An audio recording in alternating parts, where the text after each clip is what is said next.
I swear to God, my nails just broke like this. Amazing introduction to our stream. Thank you, everybody, for joining us for episode 3 of A Glasgow Kiss. History fact for the day. Glasgow Kiss, as I believe I've mentioned previously, is slang for a headbutt. It's slang from the 1980s from Britain. It's relatively recent, and it was built around the perceived inherent violence of Glaswegians, right? There's your other fun fact for the day. That's how you say people from Glasgow. It's Glaswegians. What the I fuck? wouldn't have ever guessed that, but I had to look it up. But anyway, 1980s, Glasgow kissed. Glaswegians are violent. That's how they say hello to you. By headbutting you. Anyway, I'm your DM, your dungeon daddy. Hi, I Daddy. am. Thank you very much. Hello, my children. I'm going to do such horrible things to you today. You can find me Daddy. on the internet. Currently just on Instagram at _history_wizard. I'll be back on TikTok at some point, but it's bullshit. And also, I got booted from the creativity program beta because of too many community guidelines violations for all of the sex acts that I do on TikTok. Those are I'm my not favorite even ones of yours. I'm not even joking. This is legitimately what I got banned for. Anyway, let's go around the horn and introduce our party. We're going to be starting in the order of who I have the biggest crush on this week. So starting off is Ben. I'm Ben. I'm Brotherhood of Evil Gays on TikTok. I do things and stuff. If you want to have me as a dungeon master, I've start playing games. And yeah, I'm playing Melvin Kaminsky, a satyr warlock who can only speak in rhyme. Amazing. No one tell Melvin Kaminsky that that's not actually a curse that he has, that's just something that he assumed as part of his curse. Hey, Dylan, you're up next. Hell yeah. Hello, everybody. I am Dylan. I am also Critical Lens over on TikTok, Instagram. On Instagram, I also go by Dylan the Storymaker. And I am playing Bungarn Boulder Strike, a sorcerer forest gnome who got tired of being cucked by the gods one day and went a little bit insane. As we all do at one point or another, except our gods are the capitalist overlords. Rather than a god who was literally cucking me. I'm looking at you, Elon Musk. I'm coming for you. Not in that way. Ooh. Yes, in that way, though. Ian. Hi, I am Ian. Wow, it's Ian on all of the internet places. I use she, they pronouns, and I am playing Nimbus, a storm sorcerer. Ooh, lightning, pew pew. Which god are you beefing with? Oh, I'm beefing with Manana McClear, the oceany sea water god. Yep, that's exactly what it says in my Gods of Ireland and Scotland translation of, yeah. I forgot the name of the guy who translated Beowulf. Seamus something. Anyway. Sherman? No. Somebody. Haya. Hello, I'm Haya. I'm Butterfly Astrophysics. In the internet places. I'm playing Aurora, beefing with Sulis. And really, they did just break like this. I was helping my friend close a window this morning because he wasn't feeling well, and I had 10 when I walked into that room. We believe you. We believe you. No one is questioning that. Jubilee, please bring us on home. Hello, it's me, your wildest dream, your worst nightmare, Jubilee. I am Titan of Joy on TikTok, and that's the only place you'll find me. I use she, they pronouns, and I'm playing Victoria Jericho, the Forge Domain Cleric, and I am beefing with the goddess Bridget. Amazing. Before we get to our episode recap, I'm going to take this opportunity to give a shout out to my friends Leora and Micah, whose little baby Moshe just had his bris today. L'chaim, Mazel Tov, many years of joy and happiness, and all of the wonderful joy and things. It was a lovely Zoom call to be a part of. All of the possible blessings from all of the possible gods that we're not going to kill in this campaign upon you. Ian, would you like to tell everyone what happened in the last episode? I would love to. Yo, y'all, check the recap, which it lives somewhere. Wait, I don't know where. Wait. Wait for it. Wait for it. Wait. There it is. Here it is. Bye. Brothers and sisters, we are gathered here today to do what it is that we do best, and that is to say we are here to recapture the spirit of what happened last time on Trans Tales. We faced adventure, a journey of intrigue and mystery, a power the likes of which our party had never seen. We faced dungeons, we faced dragons. I want you to listen to your heart, listen to your soul, look inside yourself, and listen as this hat passes around the room. I want you to also reach into your pocket and listen to what you're hearing from your heart and your soul. You are not required to donate, but if you don't, you'll know, and I'll know, and more importantly, we'll know. If you catch my drift, brothers and sisters, and the church said amen. Miss Johnson, I can't help but notice you haven't put anything in the hat. Just ask yourself, what would Gerald Gygax do? That's what I thought, Miss Johnson. That's what I thought!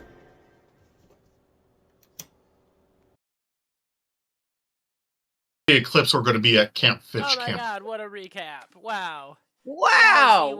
Oh Wowzy, my zowie. goodness. bit. That was I- exactly Holy shit. everything that happened in the previous episode, down to the minute, the second, the nanosecond.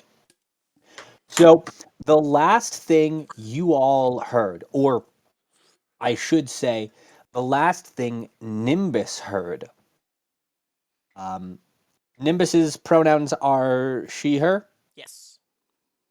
Last thing Nimbus heard in her head before the episode ended was a voice that was deep and rumbling, and you had the scent of sea salt in your nose. Um, your air genasi hair perhaps a little bit more turbulent than usual, and you heard that voice say, "Sometimes we just like to see you struggle." And you find yourself in, you know, that big octagonal room where we were at the end of last episode, where you had just killed a big old hill giant that was undead and had to bend over double in this room because the ceilings were half the height of this giant fuck off creature. I believe Yeah, we we were murdered short it. rest in. I'm sorry, what was that? I believe we were trying to get a short rest in. You were trying to get a short rest in. Yes. So, what is everyone's passive perception? That's a 12. perception. 14. 16? What? I never play wise characters. What the fuck's going on? Ow. And Ben, oh I'm my shocked. god. I know. Well, I'm trying to make good How do you decisions. calculate passive perception? I 10 didn't plus know your that. modifier. 9. My modifier 10, 11, 12. 12. Your modifier plus 10. Modifier plus 10? Oh, 13. Okay. What was the highest one? It was 16. It was Ben's. Probably me. Okay. So you all successfully get your short rest in. I'm not gonna I'm not gonna. We're only on episode 3. I'll start being very mean to you later. You all successfully get your short rest in, but right as the short rest is ending, as you are, relaxing, whatever you're doing during that time, does anyone want to say what they're doing during that hour of just, rest and relaxation? Anyone meditating? Is anyone like writing in their, you know, uh, the secret journal and manifesting energy for what are people doing? I think Victoria's got a list of people that she's checked for her quest, her big millennia spanning quest, and different attributes to try to figure out who the next person she's going to try to give her weapon to. And she just goes over that like a little mantra as she's resting.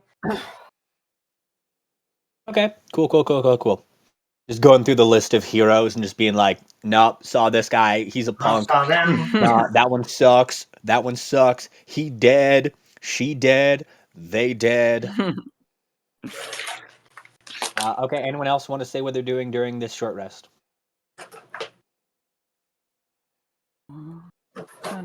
Not only am I licking my wounds, but I am trying to speak out of rhythm, and it's just not working. That's fair. Yes, please take this opportunity to roll your various hit dice, heal yourself up to your various whatever's. If you are warlocks or monks or druids and you get consumables back on short rest, please make War sure. fighters, What if fighters get back? action surge, and second wind. You get back those on short rests? Yeah, and superiority dice, and arcane shots, and I could go on and on. This John, this goes to show how frequently I play fighters, which is I've never actually played a fighter. And yes, I realize that we cannot tell what time of day it is, but you you, cannot. as DM, should probably take Yes. note of what time of day it currently is, because I am using my Bloodwell vial to recharge my sorcery points, which does not. That charge doesn't come back until the next dawn.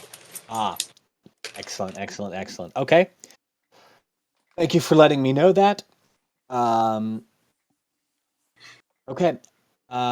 Is everyone good? Does anyone else want to be doing anything during their short rest, or is everyone else just sort of like napping? You can just be napping. That's fine. Mostly just napping. Mostly just napping. Bungarn.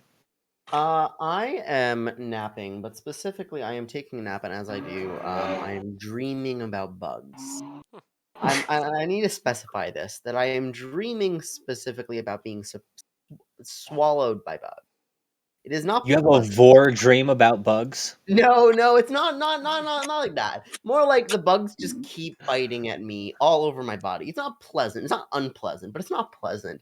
And I just keep twitching in my sleep, just saying, "Bugs, get off me!" And it's a little disturbing, but it's not actually so horrible to be like terrifying. It's like a middle ground Mm. with the So bugs. it's concerning. It's very concerning, in fact. It's not just a little concerning, but it's not like terrifying. Amazing. So you all wake up successfully from your short rest. Everything has gone well. Um, Nothing bad has happened to you over the course of this time. You do see coming down the hallway, um, or Ben does specifically, just Melvin Kaminsky sees, and you can see him on the map now. Nope, I'm hitting the wrong keyboard macro. Um, you see a so he's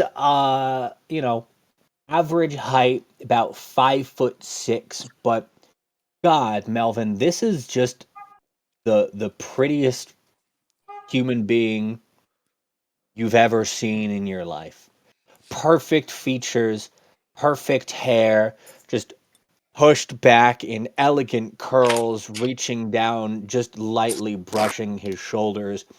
Um, a beautiful aquiline nose, strong jaw, and as he turns his head towards his canine companion, you see long, tapered, elegant ears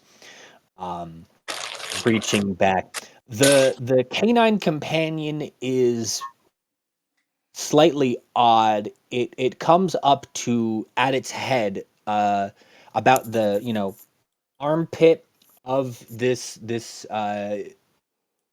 humanoid elven creature. It has very short, light brown hair, um, thick, square jaws, not much of a tail to speak of. But it appears very well trained, and they are coming towards you. But for the moment, because of how dark it is, and because none of you have a Jubilee, is your glowing sword out? Your glowing axe or pickaxe or whatever it was? You're muted. No, it would be put away. I think it Amazing. Thank you. specifically is I only just glowed. maybe you needed a nightlight. I don't know. I'm I not going to judge. I cast prestidigitation on or not prestidigitation, guidance on myself, and I say, "Ho there, friend. Wait there unless you want your story to end. Tell us. Do you know where we are? Everyone we've met has not been nice so far."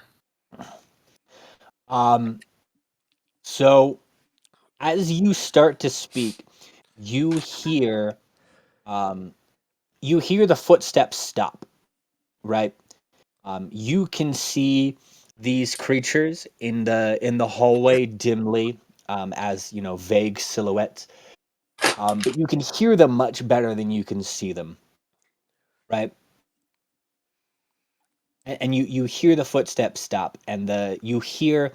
Does anyone speak? Does anyone speak Sylvan? I do. I believe I You, do. I do think so. anyone No. who speaks Sylvan, you hear the man say, "Bite, Did you say fight? bite, bite." Ooh. No, I Anyone don't who think we doesn't want speak, that. anyone who doesn't speak Sylvan, you just hear, and you can all hear this at this point, right? Because now this is a guy like 20 feet away from you speaking in a clear voice to a dog next to him. You just hear some very elegant sounding, possibly pseudo French, Quebecois bullshit. And then, Ben, you see with your passive perception of a 16, you see the dog bark, disappear, and reappear right next to you. And he's going to try and take a bite at you. Everyone roll initiative. Sure. Question: how large is this dog again? Sorry. I mean, it's a medium. It's bigger than you. Okay. Okay. So it This is is a a medium-sized animal. Got it. think like Irish wolfhound or Irish deerhound size, Okay. but Lippy. this is Yeah. So my speak with small animal is not going to do shit. Got it. no no no no no no no no. No, no, no, no. No, no. No, no. Give me 1 second to get my initiative tracker up. Oh, this is gonna go badly. Also, am I Okay, still being a backpack, or did that because I slept, I stopped being a backpack? if you slept, you stopped being. Look, listen. Excellent. That's on you. If you want to try and figure out how you slept as a backpack for Aurora, I'm not gonna naysay you, but that feels unreasonable It to feels a little me. bit much, sadly. I want to say yes, but if I'm being entirely honest, no. Yeah. That's what I thought. That's what I thought. Who did anyone roll below a 5? Uh, okay, Bungarn. That roll did not go well. Did anyone roll between a 5 and a 10?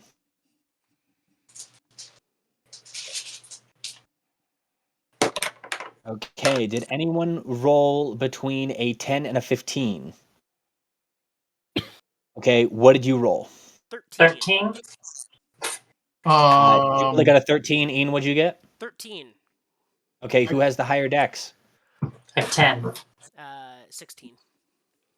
Jesus. Okay. And I got a 21. Hold on. also We're got a still waiting on 21. Haya. Nice.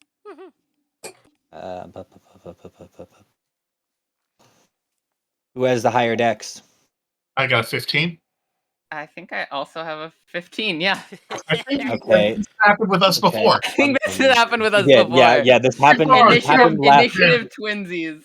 It happened last episode. Yes. That's funny. Both of you roll a d20. Whoever gets the higher result will go first in I'll let initiative. Maya go first again. Okay. Ben is gracious. Great. I thought they were Ben. But had we rolled off, I got a nat 20. I got a 7, so. Okay, so it is the Blink Dog who's going to go first with a surprise round because, well, it's a Blink Dog and it can fucking teleport up into your space.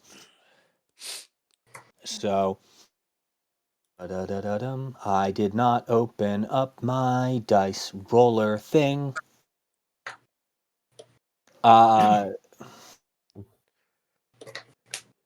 At 20, Ben, Nat to 20 bite on you. me? Nat 20 to bite you. Nat 20 to bite me. Nat 20 to bite you. I assume that hits. You know what? I'm going to silvery barbs that. Yeah, smart. Okay, so that is going to be an 18 on the die That hits. plus 3 for a 21. Hits. That hits? Okay. Yeah, but it's not a critical. It's not a That's critical. huge. That's It's not a a big critical. difference. It is. Okay. I'm going to give myself advantage on the next thing. So I did roll max damage on the die, so you do take 7 damage as this big dog bites you. This is, by the way, for anyone who, wants to just vaguely metagame and know at least what they're up against. This is a Blink Dog, which is technically a large fey creature. No, it's a medium fey. It's just a dog that can teleport. Yeah. I do Lovely. have to roll to try and regain its teleport. When it says recharge 4 to 6, that means I have to roll. You roll a d6 and it You gets roll a back d6. when you roll a 4 through a 6. Okay, but I'd roll that on its next turn because it Yes. teleported on this turn. Okay. Yeah. Great. Thank you because I've never had to, or I've always been doing those mechanics wrong, I guess. Chaya, you're up. Oh, So can there you are slow currently just a dog who is biting Ben, and then there's a guy. Can you who slow told it to down bite a Ben. little? And I'm gonna cast Frostbite on the dog. So, Constitution saving throw from the dog. Trying to remember which one of these character icons is Ben's character. I'm this one. Thank you. Constitution saving throw from the dog? Con save from the doggy. Okay. What's my con? Okay. 6. That's Fails. gonna be a fail. So Okay. it's gonna take just 6 points of cold damage, but it is going to have disadvantage on its next weapon attack before the end of its next turn. So next turn, if it tries to make an attack. Yeah, I mean, bite does technically count as a melee weapon attack as Yeah, per it's rules. it's a personal weapon or whatever. So he took 6 points of damage, you said? Yeah. Okay. Yeah. And then Okay. I think that's all I'm gonna do. Does it I do might anything to his movement speed? Ice spells usually do. this one does not. Excellent. Okay. Thank you. And then I'm Not that it gonna matters. I can teleport. yeah. Once I do that, I'm gonna take a bonus action to just like very gently try to pet the dog. Try and pet the dog? Yeah.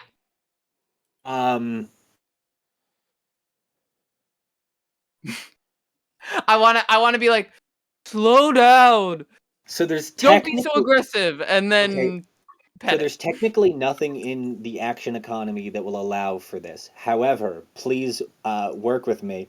Roll an animal handling check. Absolutely.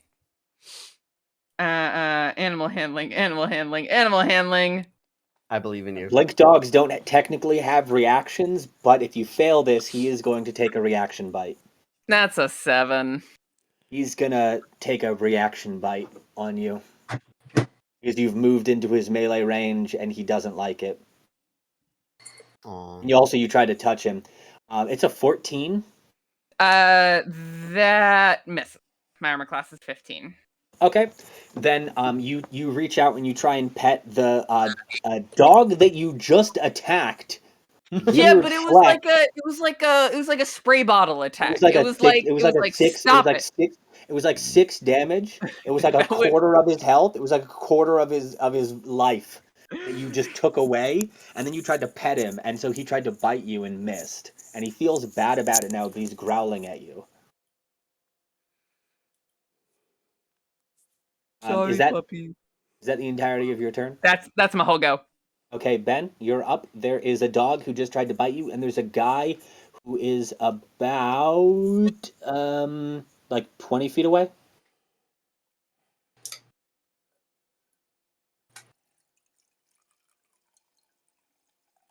This fight's going to be a SOG, but guess what? I'm about to kill your dog. And I cast Hex on the dog. And then I cast Booming Blade to attack the dog. Okay, roll to hit the dog. And remember, I have advantage because of that silvery barbs. Over barbs, you gave yourself advantage, yes.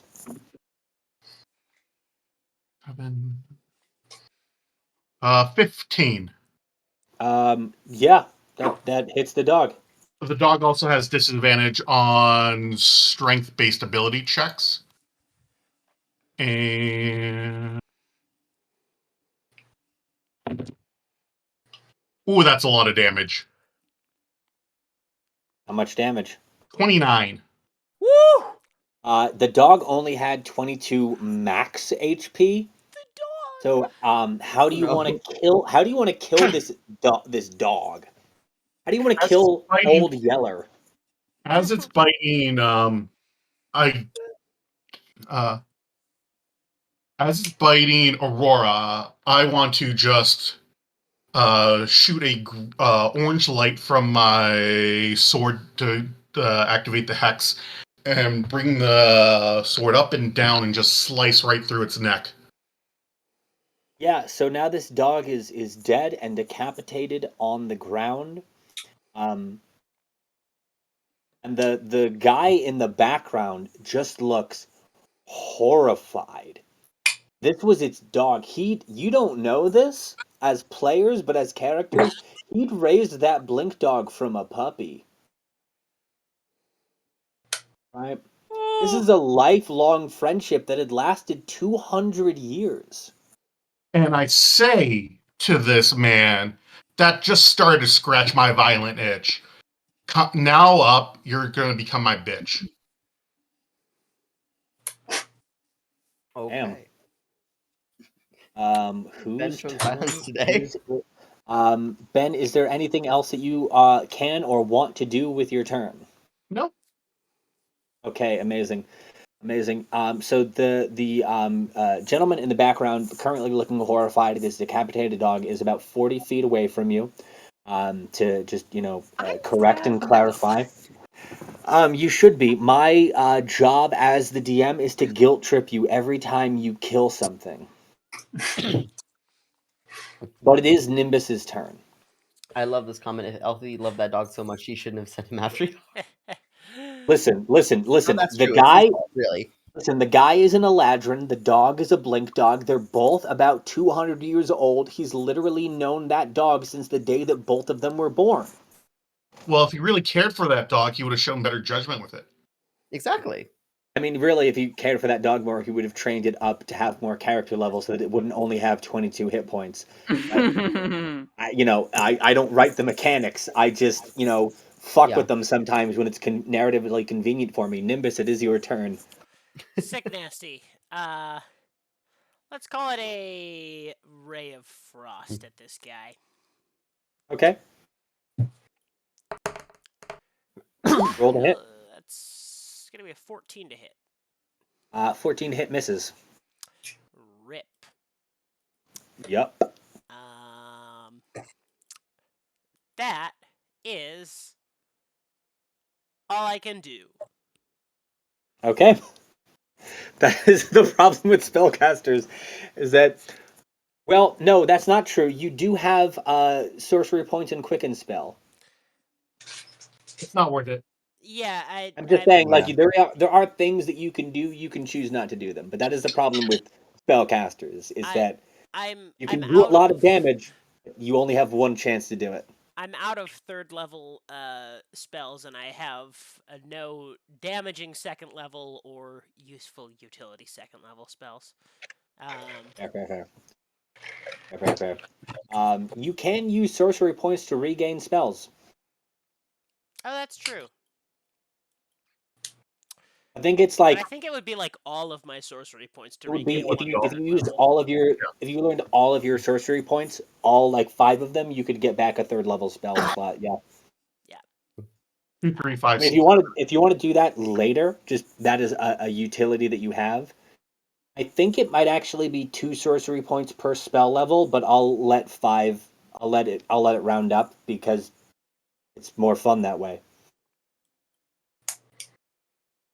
But okay, so you cast Ray of Frost. That was all you could do. Are you going to move at all?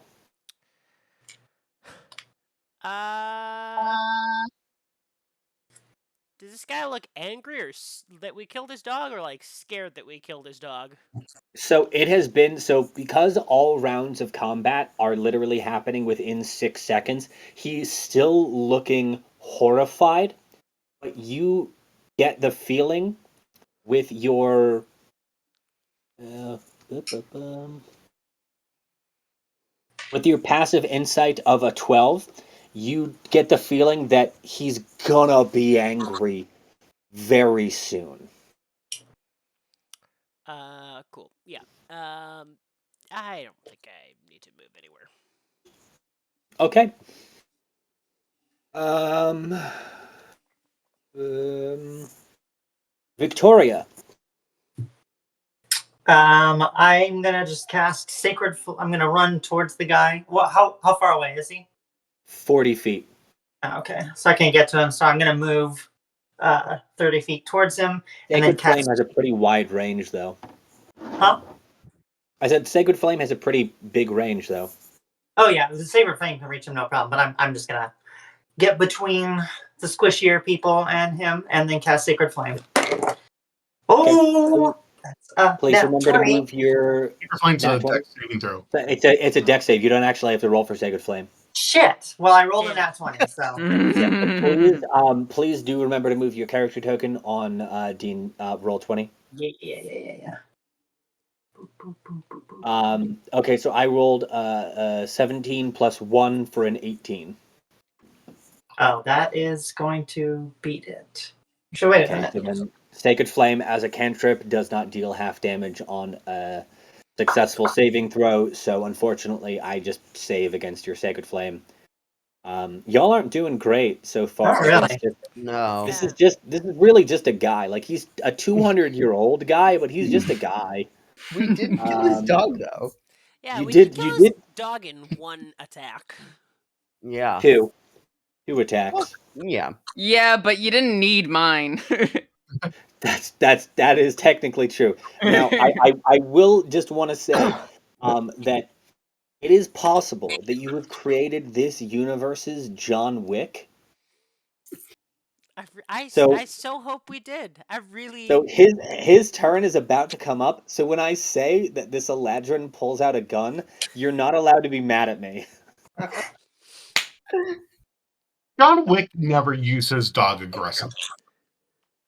That's true. That's true. John John Wick That is- John Wick, if John Wick was a bad dog owner. Listen, I've never seen the John Wick movies. I just know that he goes to war over people that hurt his dog. Yeah, but the dog Anyway. is like a representation of the fact that he had left the life. So He's very gentle with that dog. That's fair. That's fair. I need to watch. I'll watch anything with Keanu Reeves in it. He's one of the. There are like 5 or so actors that I'll just watch anything that they're in, and Keanu Reeves is one of the actors on that list. I need to watch those movies. But anyway, it is the Eladrin gentleman's turn. He pulls out a gun. He does not actually pull out a gun. What he does first is he turns over his shoulder down the hallway that he was walking down, that is dimly lit and difficult to see through. And you hear, those of you who speak Sylvan, you hear him shout, subjects are loose, extremely violent, maximum force required. And then you see him pull out 2 hand crossbows, and he's going to fire both of them at Jubilee, at Victoria. So anyway, I started blasting. Man, I kick her, sir. So let me just. What's your AC? 20. Oh shit! No, I rolled an 8 and a 10 on the die. So this guy pulls out just like quick as lightning, like gunslinger-esque, pulls out 2 hand crossbows and just goes, and they just come unerringly right for your chest. They're actually just gonna hit right at left nipple and right nipple. That's how good this guy is. But they just ping ping off of your armor and Ooh, do I'm glad they're absolutely pierced. nothing. And he looks he looks horrified. But because you moved closer to him, he is going to take this opportunity to rush towards you and just try and tackle you. Okay. So please make me an opposed athletics check. You're so screwed. I did roll a 17 plus 2 for a 19. Ooh. That's rough. Okay. Plus 6. Ooh, 15. Total? 15? Was that total? Yeah. Okay. So so both of the shots ping ping off of your armor, but then the Eladrin gentleman rushes towards you, just throws the hand crossbows aside, says "fuck it" at this point, and then just bull rushes and tackles you. So you are now prone with an Eladrin guy on top of you. Ugh, story of my life. Bungarn, it is your turn. Excellent. When we get to the top of the initiative, fun things for me will happen. Oh no! Now, I am Don't you mean fun things for debating everyone? whether or No, not I I want don't. to be cruel to this man or just take a reasonable turn. And I think I'm Hey, going to try Dylan, and do the yes. thing that Bungarn would do. You know Bungarn.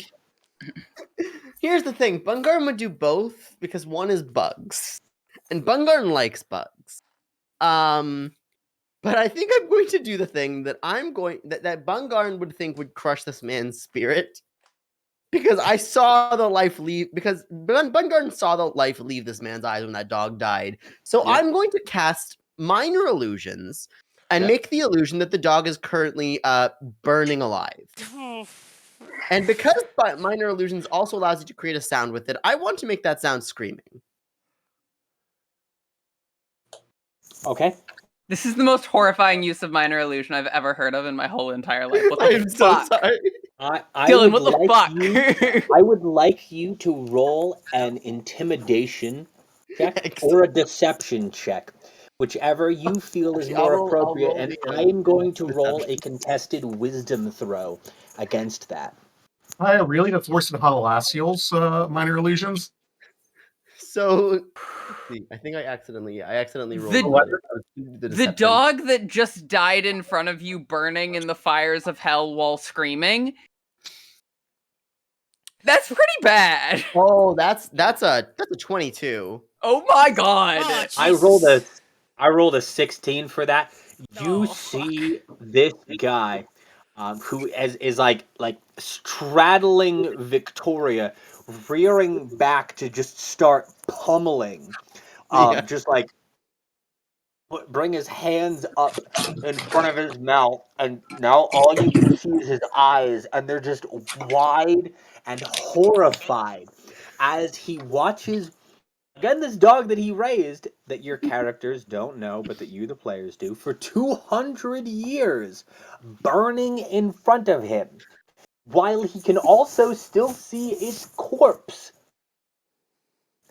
And he's Bungarn just was in hell so earlier, so he definitely on knows. And I know what on hell's like because I was there. Exactly. on his next turn, he will he's lost a turn because of this. Excellent. I want you. I want you to know that I'm just finishing my turn. I pass that and immediately go, hey, guy, you did this. You did this because you're a bad dog, Dad. You Jesus hear Christ. you hear from behind his mouth, "I'm gonna kill you." Excellent. And now fun things for me are gonna happen. Oh, let me just delete that dog. That dog's dead. I believe I already deleted the dog. Nice. Aha! Hey.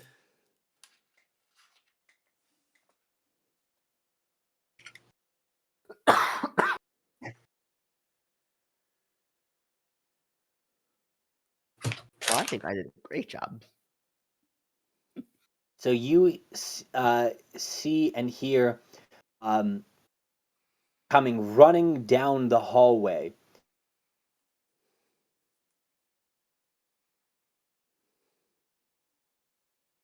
You see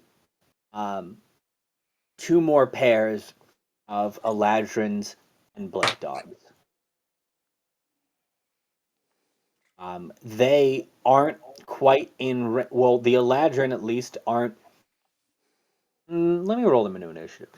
Let me see where they're at. They've got ranged weapons. I've already established. All right, all right.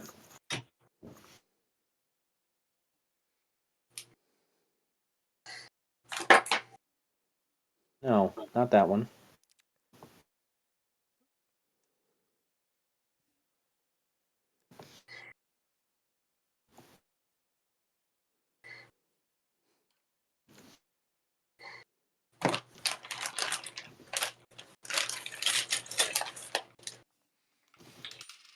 Okay.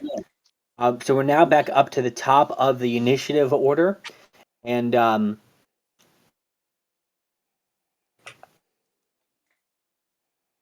this guy is going to go first. So he is going to 1, 2, 3, 4, 5, 6. This guy is right up on top of Jubilee now. So this gentleman right here is going to one of the Eladrin guards who had come running down the hallway when the first one shouted for everyone to, say that there's prisoners escaped. Come down here, maximum aggression. He's going to come running in, and he is going to just quickly survey the scene, see his friend pinning Victoria to the ground, seeing the dead Blink dog, seeing the burning illusion of a Blink dog, and he's going to level his crossbows at Bungarn, and he is going to let loose with uh, 2 quick bolts. What is your AC, Bungarn? Dylan, you're muted. Sorry, it is not high. It is 11.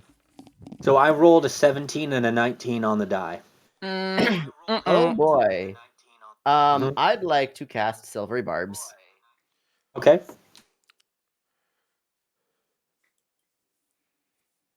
So that was a 14. Great, still hits. Okay. Who are you giving advantage to? I think I'm gonna give advantage to you, Melvin. Awesome. So I think Sure, that's a good idea. So, just like his companion, he's going to rush forward. He's going to pull 2 hand crossbows from his belt, and he's going to shoot. Mhm. And both of those bolts are going to fly through the air, and just one is going to hit you just low on the Mhm. like left hip. The other is going to hit you high up in your right shoulder, and you're going to take 9 points of piercing damage. And everyone just hears a small whelp of I made a mistake. Then, because we started at level 5 and level 5 characters have extra attacks, he is going to roll again against you. Oh Now, boy. one of those was a nat 20, Ah, the other was a 6. Okay. So it's just the Um, same as if they both hit, basically. right? yeah. So that is going to be 12 points of piercing damage as this one just catches you straight in the center of your gut. Ooh. I'm doing so bad. Oh no. Oh boy. Man, y'all aren't even out yet. There are still more rooms to go through. Don't die Yeah. yet. Yeah. Excellent. There's more fun for me to have with you. This is only the third god. Don't you mean more fun for us to have together? I don't know. Oh no. Really don't mean The only that. people who need to have fun here are me and the audience. You can all die. Oh boy. I love Hey, that listen. logic. Hey, listen. If you Oh boy, ever oh have boy, a oh boy. DM who tells you that, leave their campaign. That's not healthy. I'm joking. And Probably. if these fuckers weren't having fun, Probably. I'd course correct, but there are people out there like that, and you walk away from their table. Anyway, um, I'm still learning how to. I've never been good at balancing combat, so if I have to adjust things so I don't TPK, well, we'll worry about that after I kill That you means all. that we just needed to get good. Pretty Yeah, much. yeah. We Listen, listen, we play listen. like This we is operate by Drexel's logic. hi, hello. My name is John Lestrange, aka the History Wizard. I actually work for FromSoft. There it is. God damn it, Miyazaki! Yeah, this you didn't know this, but this is actually the Elden Ring DLC coming up that we're playing in right now. Mhm. You actually created that specific like golden knight on a horse that's at the very beginning, the beginner's trap. The Tree Sentinel. Yeah, Exactly. that was When me. I coded that specifically when does this to teach campaign you. get its poison swamp? Um, I promise you, I will never put a poison swamp in. I hated, I hated those so fucking much. All right, having beaten Elden Ring like 4 times, I hated the poison swamps. Anyway, it's the other Blink Dog's turn, and he is going to blink. Um, Dylan, on the map, indicate for me where you cast the burning Blink Dog. I cast it pretty much exactly on. The goal was I cast it on top of the blink dog, so Okay. that it almost gives the illusion that it just is that dog. I don't Okay. know.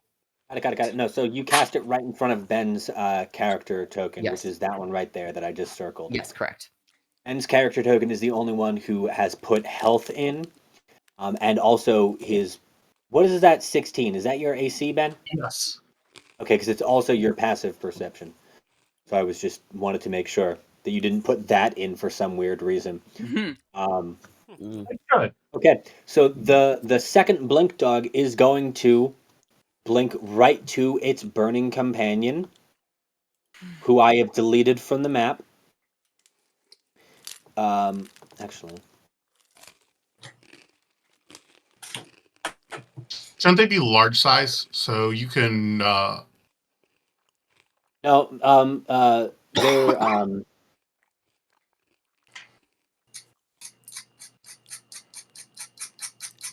They're medium-sized creatures. Okay.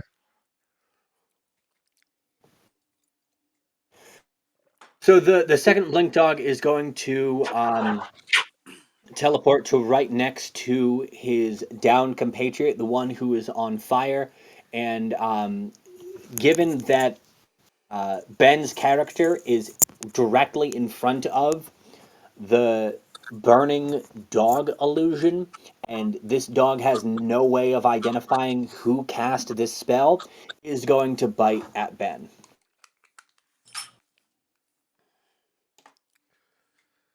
I rolled a nat 1. Excellent. That's a miss.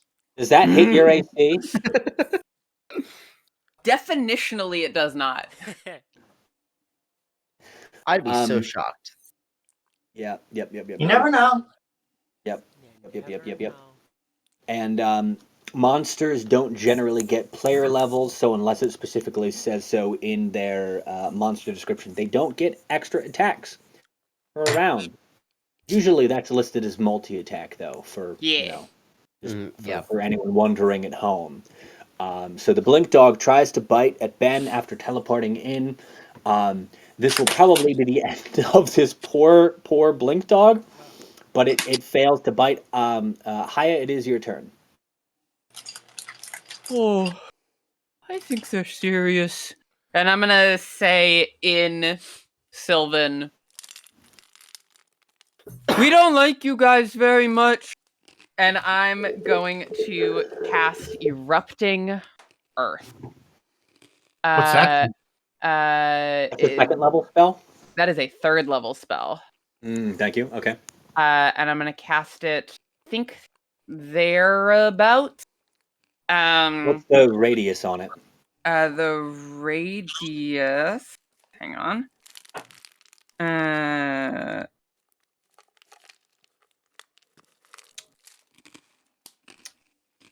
Where'd you go? Radius is 20 feet. So my goal is to catch these. Okay, so like here-ish to catch these guys and that dog. I guess not that guy. Okay. Yeah. So both of these Yeah, guys so that are you'd be able attacking to- Victoria. Yep. And That would also catch, because technically this guy, the one on the bottom, is on top of Victoria. So you would technically. Oh, Yeah, right. so you wouldn't actually get him because he's technically on top of Victoria. Right. Oh, they really are 45 feet apart from each other. Son of a motherless goat. Okay. Sorry. So if you wanted to catch both of these guys, you would need to catch Victoria in it. Yeah, and I really don't want to catch Victoria. So. But you could catch. So, not to be that guy, Erupting Earth is a cube, not a sphere. Yes. Yes. No. But. 40. That wouldn't affect. That wouldn't affect. No, it does because it's a 20-foot. Cube, it says 20-foot cube, so it's not radius. It's just 20 feet. So my calculations were totally off anyway. Okay. Thank you, Ben. Keep me honest.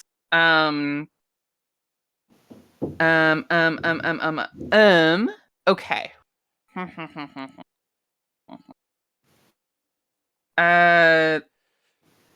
Actually, how are people looking? Bad.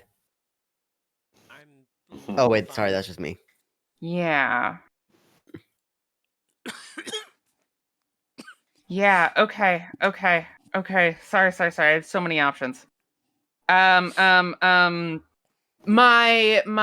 necklace is going to glow with the light of the northern stars, and a radiant guiding bolt is going to strike out at the guy who is currently on top of Victoria.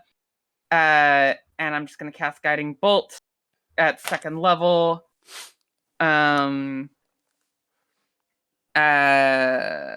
Disadvantage because you're in melee with the wolf. That's true. Which is going to give me a 14 to hit. 14 to hit, and you're casting it at the guy, Yeah. not the wolf. Okay, Yep. so then 14 misses. Son of a gun. Well, All right. luckily you didn't roll low enough that you have to worry about having accidentally hit your ally. You Yep. just missed the guy. Yep. And then I will bonus action starry form. And let's do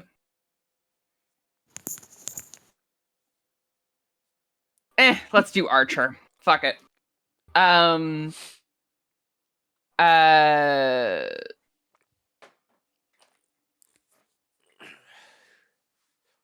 Yeah.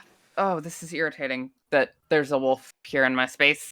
But I'm gonna take another disadvantage attack on that guy pinning down Victoria. That's natural 1. That is a 1 and a 2. Wow. Wow. I am having a bad time. That's my turn. Okay, hey, listen, it happens to all of us. 1 out of 4 men and all that. Ben, you are up. There's a burning illusion wolf up in your space that I marked with tokens and icons on Roll20, and then there's another wolf that just tried to bite you and got a nat 1.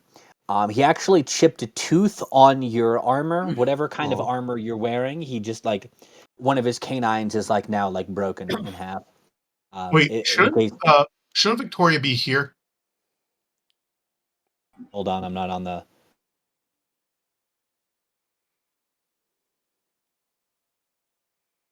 Shouldn't Victoria be? Victoria is there. Yeah, she's showing us here. Why? Because shouldn't she be adjacent to the one guy that's grappling her? This is the guy that's grappling her. They're a square apart on my Roll20. Oh, they're not. They're right up against it. Yeah, it looks great in mine. The squares Yeah, don't match up. your Roll20 is a little bit behind. They're properly positioned on my end. That was weird. Yeah, thank you for that. Here, provoking an opportunity from attack from the blink dog. Okay, yeah, he's gonna take that opportunity attack. It's a 16 to hit. That hits. Sorry, no, it's a 17 to hit. That still hits. So you're gonna take. Surprisingly. Shocking that. You're gonna take. Hold on. Let me. I'm gonna roll to try and get his blink back. I rolled a 3. It doesn't do it. So that's gonna be 6 piercing damage as the dog bites you. I maintain concentration on Hex. I move the Hex to this guy. And I'm going to green flame blade him. I have advantage from Bungarn's silvery barbs. And I'm going to get a natural 20. Yeah. Nice. Okay. Yeah.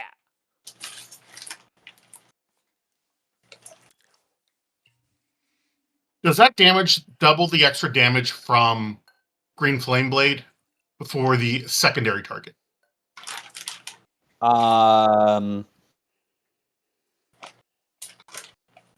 Mechanically, I don't know if it's supposed to, but I feel like it should. Okay. The first guy takes...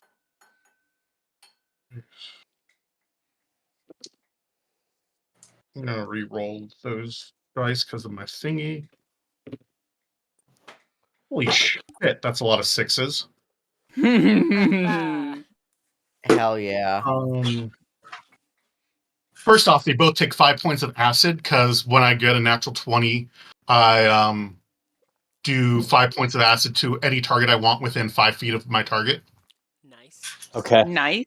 24, that is 32, 45 points of damage plus 50 points of damage to this guy. Okay, so he's dead. And this guy takes 5 points of damage from 5 points of acid damage and Uh, 18 points of fire damage. So 23 total. Yeah. So he's still up, but he's looking bad.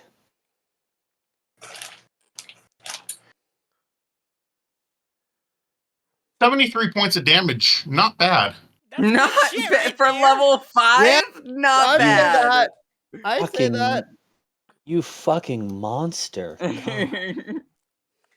Oh, okay. This is the kind of thing that makes me say, Ben, you could absolutely build a level 3 character that's solo Strahd. No, Strahd has Fireball. I could build a level 5 character that can solo Strahd. I don't know, Ben. If I was DMing Strahd, Well, that's because you're terrible at the game. right? Hey. That's what I'm saying. So it is now the last group Oh, wait, of. I was wrong. I didn't do 50 points of damage to that one guy. I did 51. I forgot my weapon's a +1. Precision. Precision is important. It makes a difference. And technically, that's accuracy. Precision would be hitting near the same spot multiple times in a row. Accuracy is getting as close to the center point as possible. In case you couldn't tell, we're all really nerds. Pedantry is not actually important, but I am a dick. It's now the last pairing of Blink Dog and Eladrin's turn to be up. You see this dog with long, like, Can I say something before they go? please. Surrender, because it won't be fun, or else your days are done.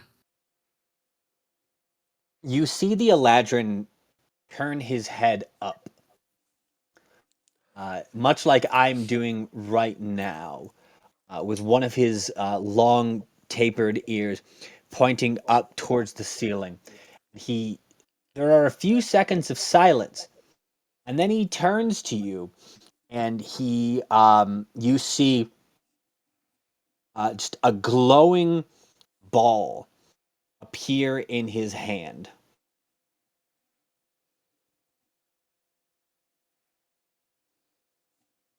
Okay.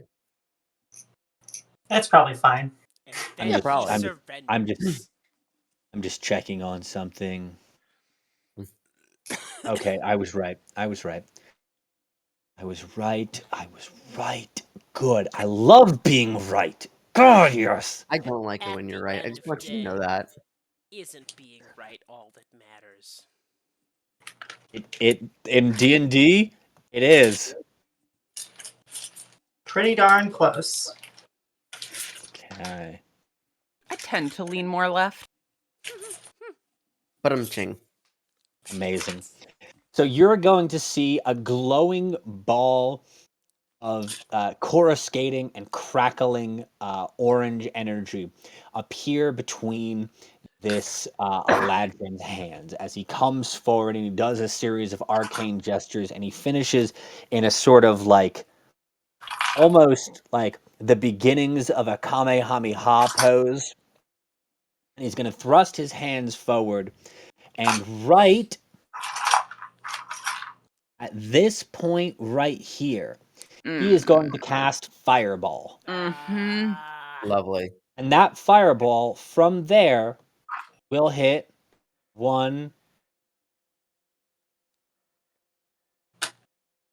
Will hit all of you. Damn. Oh no. Yeah, sure. Ian, don't you have Counterspell? Do I have counterspell? I might. If you It's the do, third now it's level. time to I use it. don't have any third level slots. They don't have any third levels. Froze. Everyone roll Dex saving throws.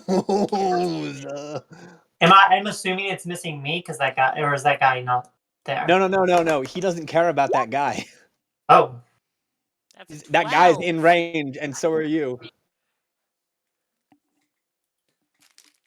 Oh boy. So I'm rolling a Dex saving throw for him right now. Okay. He fails. What do we need to be okay? No. Tell me what you rolled first. Okay. Wait, did that fireball hit me too? It hit it.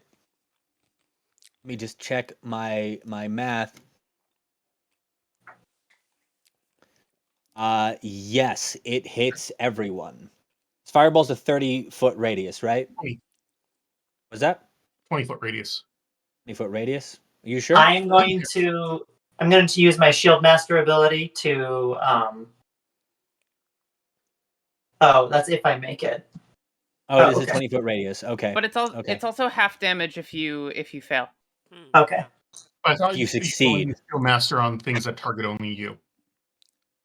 No, shield. Says subjects to an effect that allow you to make a dexterity saving throw to take only half damage. Subjected to, not targeted. Which is probably important because I got a 14.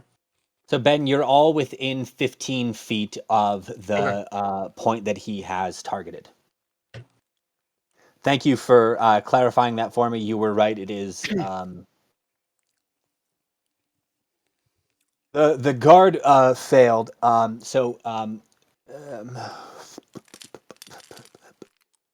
I have advantage on this save? No. Oh, I'm a satyr. I have advantage on saves versus spells and magical effects. Isn't that only for like charm and like fear effects? No, it's all spells and magical effects. True. I'm using it in another campaign. It's Hold true. It on. came to me in a dream. It did. Only bugs come to my dreams. Also, I rolled Oh a yeah, 16. you do. You have it. Yeah, magic resistance. A satyr has advantage on saving throws against spells and other magical effects. Yeah. Yeah. Yes, Ben. Melvin has advantage on this saving throw. Please tell me in the following order what your rolls were. Haya. 15. Okay. Ian. 12. Okay. Ben. 19. Okay. Dylan. 16. Jubilee. 14. Okay, everyone who rolled a 15 or above, because meets it beats it, you are going to take 15 points of fire damage. Everyone who rolled below a 15, you are going to take 31 points of fire damage. This does God include damn it. Woo. this does include the guard who was straddling Jubilee, who is now super dead. Sure. Yeah, I'm out. No. I'm gonna then use the I'm- Shield Master How ability out? to take half. I've got to make death saving throws. But did you fail? No, I was a 16, so that was 15 points of damage, and I was at like 9 points of health left. Okay. Because you don't have a max hit points that's much higher than. I think if you took 31 points of damage and were at 1 hit point, you might just die. I Jubilee, probably would. Jubilee, what did you roll? 14. But Okay, I so you do. So Shield Master does. It's not a thing that you have to activate. You just take half damage. Oh, okay. No, you Shield still react. Master, if Shield Master does it. Yeah. No, I don't think so. You can use your reaction to take no Oh. damage if you succeed, Oh, but if you fail, You're you right. still only take half damage.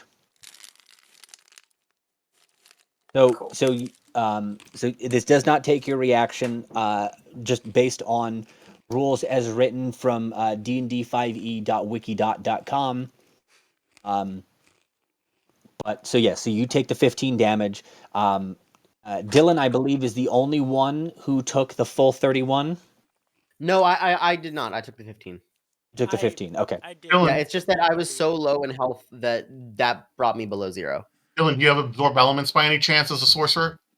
I don't think so, but I'll check. Because I would like to not be at 0. Oh, you already used silvery barbs. I did. That's rough. Okay. Wait. I do have Strength of the Grave. So I Okay, can what? use a charisma saving throw. On a success, I drop to 1 health. So Okay, I'm going to do do it. that. Sick nasty. Especially because I have +5 to charisma saving What's throws. the DC on your charisma saving throw though? It's DC 5 plus damage taken. And you know what? I rolled a 16. That's 21. That's enough. Yeah. Yeah. That is in Holy fact shit. Fuck yeah. that is in So fact that worked. that is in fact exactly enough. So you're at 1 hit point. Is anyone unconscious at the moment? Hell yeah. No. No, no one's unconscious. Raise your hand if you're unconscious. This is very important. What's going to happen to your characters? Ooh. 3, 2, 1. Everyone is conscious. Great. Okay, the Fae went. Now it's the dog's turn. Yay! Everyone loves the Hooray. dog. Should the dogs have had to also take fireball, by the way? Because there was one dog in range, right? Fireball damage. Oh, that dog's dead. Yeah. Very Oh, dead. okay. That dog's hella dead. Yeah. This Excellent. last dog. So now there's currently just the last dog and the last guy Mhm. that you can see. Right. You don't know if there's anyone else beyond what you can see, but the dog is going to. You guessed it. He's going to bark loudly. Then he's going to blink in front of our good friend Melvin Kaminsky, aka Dog Slayer. That tracks. He gonna roll to bite. 'Cause that's the only attack that blink dogs have. Rolled a 6. He does not bite. Mm. He does not bite. He does not roll low enough to break his tooth like the other dog did. That's what you get for a nat 1. But he does, in fact, do no damage. Um, I appreciate when Nimbus. dogs do no damage.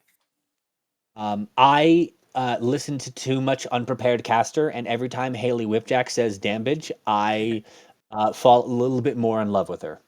That's fair. I know that she is happily engaged, I think, not married yet, and monogamous, and yet my love stands strong. Haley, if you see this, go out with me. Nimbus, you're up.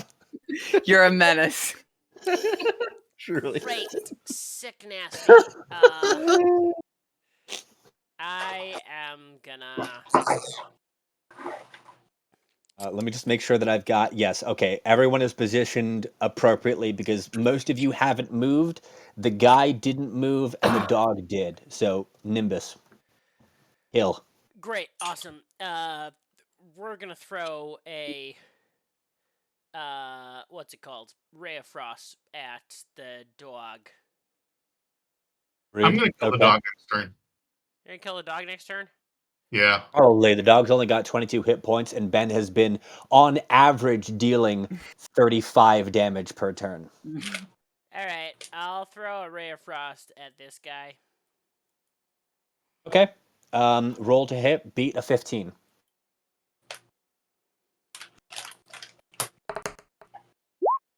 Or hit a That's 15. 25. You Hell hit yeah. him. You hit him with Ray of Frost. Sick nasty, he is gonna take 6 frost damage. Okay, and his movement speed is reduced by 10. Yep. I mean, he looks chilly. He looks cold now. He Right? sure He's does. clearly a summer Eladrin. From the Sealy court, and he don't like this.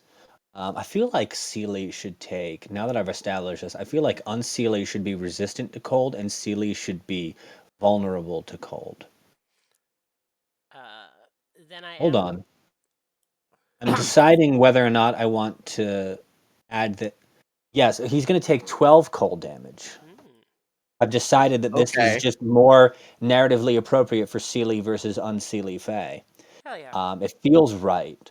so I'm going to go with it. He's vulnerable to cold damage, so he takes 12. He's still up. He's still good. He doesn't look bloodied. Using 4th edition mechanics that I actually like, but he does take more damage than you expected from a cantrip. Great. Excellent. And I am gonna move here Okay. and fly 10 feet up in the air. Amazing. There's no way to note that on a top-down Roll20 map, but we'll just remember it. We'll remember it, all of us, with our great memories, because none of us are neurodivergent and have ADHD and/or autism. Not a chance. Victoria, you are up. I probably have both of those. I'm not sure about the autism, but I'm pretty sure. Victoria. Okay. You're There's still some. technically prone from the guy who tackled you, so standing up will take half of your movement. But if you don't need to move, you still have the rest of your action economy. I'm just gonna swing my war pick at that You want to stand up dog. first? Huh? Do you want to stand up first so it's not at disadvantage? Fine. Yeah, I'll stand up. And then. Okay. Oh. 12? No, actually. 13 is the AC for Blink Dogs. Well, I've done 2 things and they've both failed, so I'm doing great right now. No. You stood up correctly. I did. You know, that's You a good did point. that. Yeah.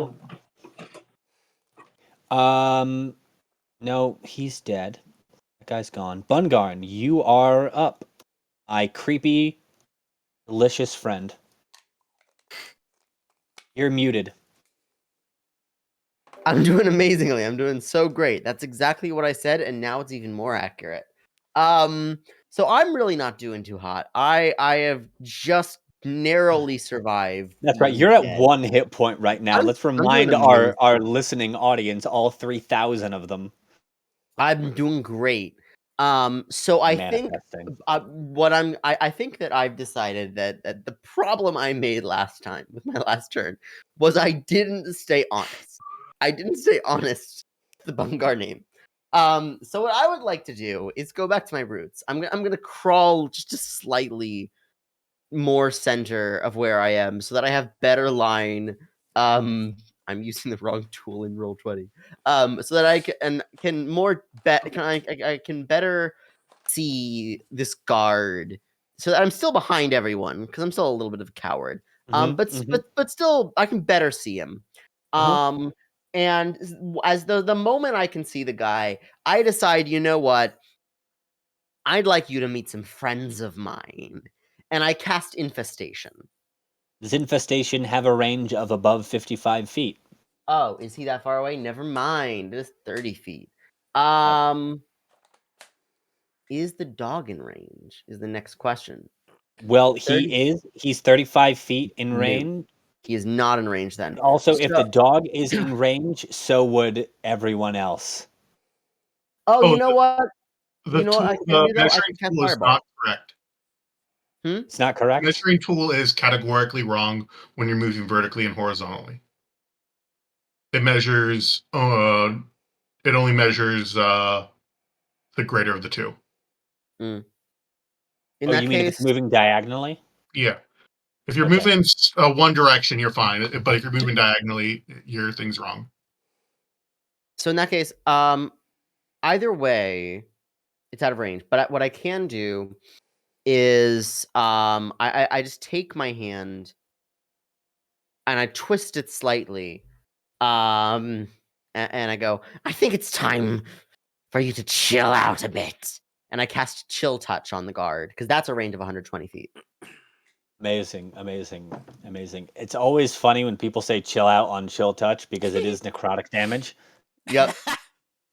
It's you know what, it's the thing everyone does, and I'll never stop doing it because it's funny. Please don't stop being Batman's Mr. Freeze. Yeah, specifically the Arnold Schwarzenegger one. The best Mr. Freeze. Anyway, Exactly. roll to hit. Chill touch is a ranged spell attack, so please Yes. roll beat a 15. I forget if there's any modifier with that. Oh wait, no. There's it literally says here +5. Yep. It's 15. Yeah, Fuck. 15 is the AC. That's a 4 + 5. That's a 9. Yeah. not So a your chill 15? touch, awkwardly reaches out and tries to like grope this guard, and he just like backhands it out of the way, like a a young woman at a bar who's just like not having it. Right? Bungarden just looks at that and goes, "Fudge." In character, Bungarden doesn't swear, just says fudge. Amazing. They're Thank you, dead. November's Light. We just got several gifted subs. $7. Hooray! Oh, Nice. thank you. Hyatt, you are up because Faye 2 and Blink Dog 2 are dead. Yeah. So cha. I am just gonna. I don't have a dog causing me. Nice. I don't have a dog causing me irritation anymore. Oh. I'm going to open up a bonfire at the feet of this Eladrin and God. simultaneously launch a launch an archer's arrow made of pure stardust directly at their face. So dex save from you and Normally, a stargazing and fire are fun together. 27 to hit. Okay. So my dex save was a 13. That is a failure. You will take 13 points of fire damage. Okay, so the 27 to hit hits because, as previously established, it was a 15 for the AC. And you will also take 12 points of radiant damage as Hey, that Aurora was- is like. Hey, so you dealt exactly right. Ben overkills my character. You dealt exactly the right number. So how do you want to do this? I think that after her embarrassment last turn, she's a little annoyed and is like and opens up the a magical bonfire of these like blues and greens at their feet, and as they jump up to get their feet out of the fire, just an arrow of pure stardust just right in the throat. Amazing. This is as far as oh no, the dog's still. No one's killed the dog yet. I'm about to kill the dog. You're about to kill the dog. I believe it is. Yep. Ben, you are up. I'm going to move Please over kill- to there to get Please kill my flanking dog. Jubilee and the dog.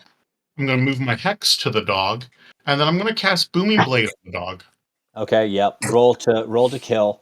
I don't even tell Ben roll to hit. I just say roll to kill. It's a safe bet. Yep. It's just being honest. Eat a 13. 12 on the dice, so 21 to hit.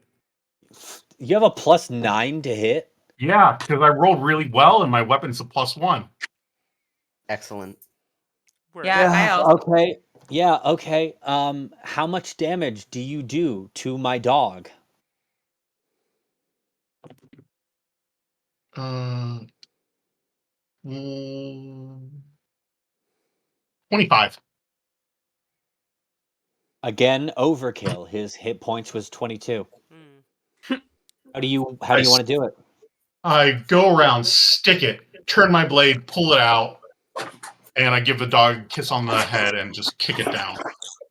Aww. So as you go, you stab, twist, pull out, you can see its limbs start to ragdoll like a marionette where the strings aren't holding it up quite enough. And as it's about to start falling, you lean over and you kiss it on the forehead and you go to kick it, but it just sort of collapses under your kiss, and your foot does just go into the air over where this dog was.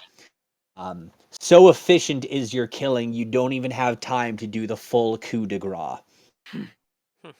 So sad. So that is everyone that you can see in this hallway. The undead hill giant is gone. The 3 Eladrin and their 3 blink dogs are gone.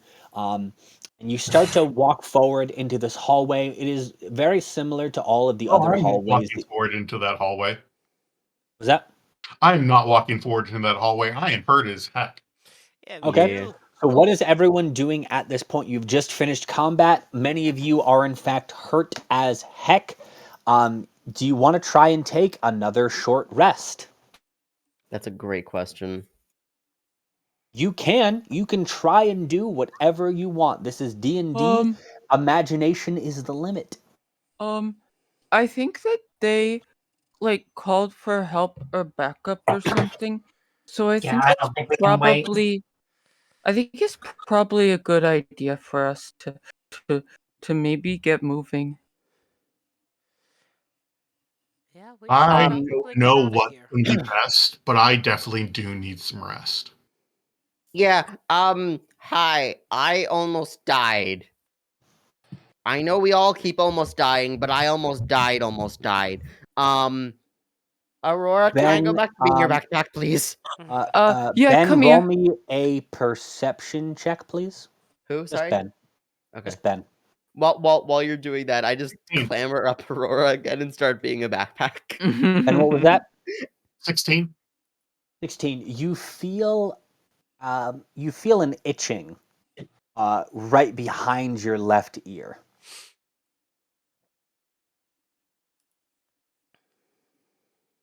That's it.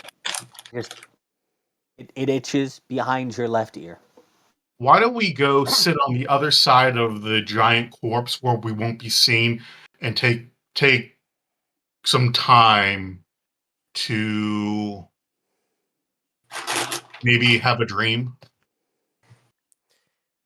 Are we convinced that they won't look on the other side of the corpse when they're scouring the room? I feel like the corpse is the first thing they're gonna look for. To be honest. Well, it was a corpse when we got here, so maybe they'll just think it's asleep. Hey Ben, roll me a Constitution saving throw. That's actually a really good point. It is a Hmm. Is this a magical effect? Uh, Technically, but it's also a divine magical effect. So I'm going to say that your satyr magic doesn't work against this. Okay, I got a 16 on the dice for a total of 22. Okay. It still itches, but you're able to. You don't feel the need to scratch it. It's just a little annoying.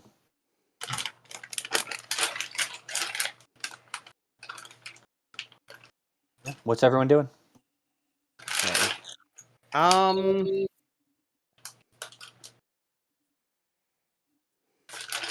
I'm you withdrawing know, into the room.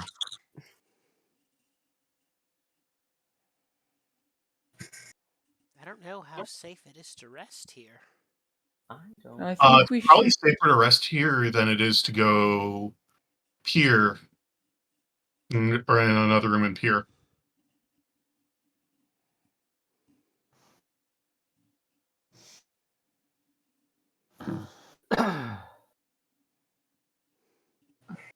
I'm gonna take the vote. The last time we rested in this room, we were attacked by giant dogs and men with multiple crossbows in each arm. I don't like this room. I think this room has some bad vibes. Thank you, Aurora.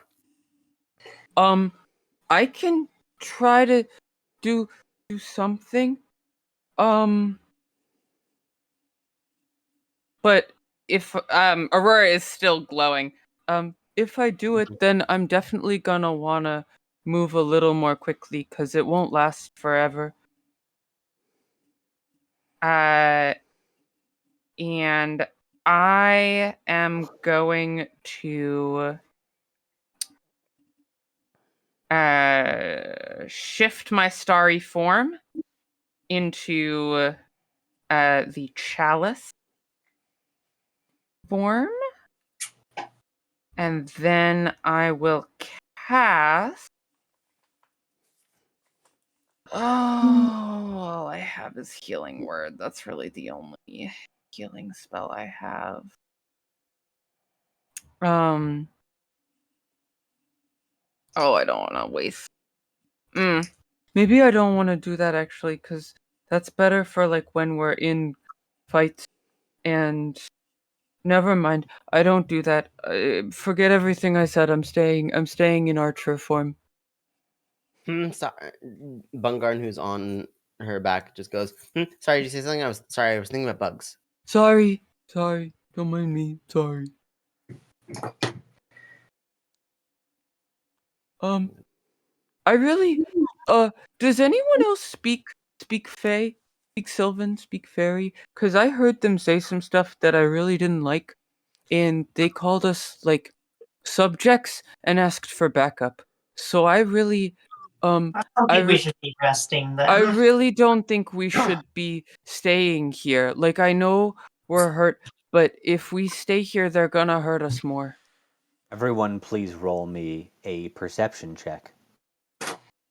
Oh, lovely. I love this. Great. Excellent. 10 out of 10. Ben, before you roll me a perception check, please roll me another Constitution saving throw. 18. 24. 24? Yeah. Okay, then you just roll this regularly. 23.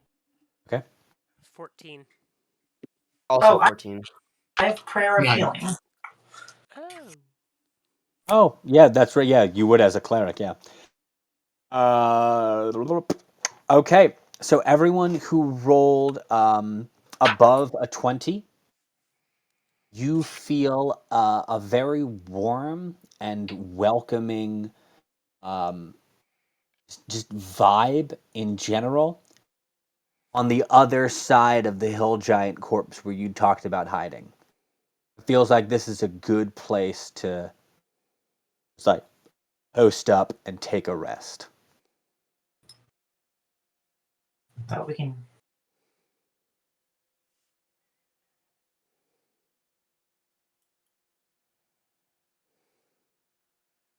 Did anyone else feel that?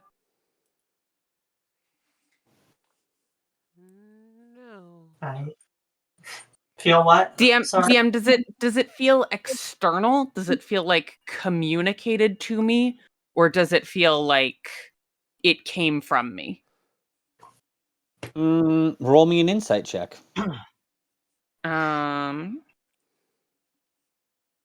21. It feels external, Um, but it still feels right, though. You know that this is an idea that the universe, the stars, some external force has communicated to you that you don't know what one, but it does still feel right to you that it's safe on hiding behind the hill giant like you discussed earlier. oh, well, I guess they came with their reinforcements already, and we already handled them, so maybe we would be okay to go rest. I vote we hide behind the dead giant, but we all should vote because I'm not a tyrant. Anyone who rolled above a 15, you know that you don't hear the sounds of anyone moving around in the space. For the moment, it is quiet, except for the sounds of corpses settling on the ground. Yeah, I'm okay with resting here. I Yeah. trust you. I am Okay. confused at everyone's change in stance, but also I am just being a backpack right now, so I will do whatever you want. So you walk around to the other side of the hill giant, and as you circumnavigate this massive form, arrayed. So he's sort of fallen on his side, forming a kind of concave. Or is it convex? Which one curves in? One of Kind those. It concaves in. Okay, thank you. I was never clear on that. It's the same thing with stalactites and stalagmites. I can never get them. Oh, how you Stalact- tell is like stalagmites might be stalactites. That's how you tell. Stalactites are on the ceiling. No, They hi, that's hold wrong. because they I hold did tight it. to the ceiling. Geologist, listen to me. So as you walk around, the hill giant's body is sort of fallen and is forming a concave, almost like a wall, right? That you can sort of is protecting you on three sides. And as you walk around, you are struck by an unusual sight. It is a cheery campfire. And above the campfire is a spit. And on that spit is it looks like just like a good cut of pork, right? Oh, Just turning slowly above it. Everyone roll me a charisma saving throw at disadvantage. Sure. sure. Is this a magical effect? This is, I'll let you have advantage on this one. So I roll neutral. Yes. 12. Oh boy. 8. That is 19. 11. I'm just waiting on Jubilee then. You're muted. I got a 1. Hooray! Love of my life, fire of my loins. That fails. Hey, Everyone who's Lolita, what's up? The Lolita reference is really. is that where that's from? Yeah! Oh no! I'm so sorry. That's how Lolita How opens! young I looked. I was like, what the fuck, John? Never read Lolita in my entire life. Just heard that somewhere. I'm like, that sounds pretty good. All right. Listen, we're learning and growing every single day, and I am apparently very sorry today. Look, Ugh. Lolita's a great book, but Ugh. not the moment. Yeah, but I Ugh. don't look that young, John. Anyway, everyone who's not Ben fails, and you feel a strong urge to sit down and rest around this fire and partake of this succulent looking roasting meat. The Hell yeah. spit is, by the way, turning. There's no one turning it. That's probably fine. Everyone who's not Ben thinks that's perfectly normal. That makes Makes sense. sense. Yeah. This Yeah. is a world with magic. It just turns. These things Mhm. happen. Do not consume the meat, or it will bring about our defeat.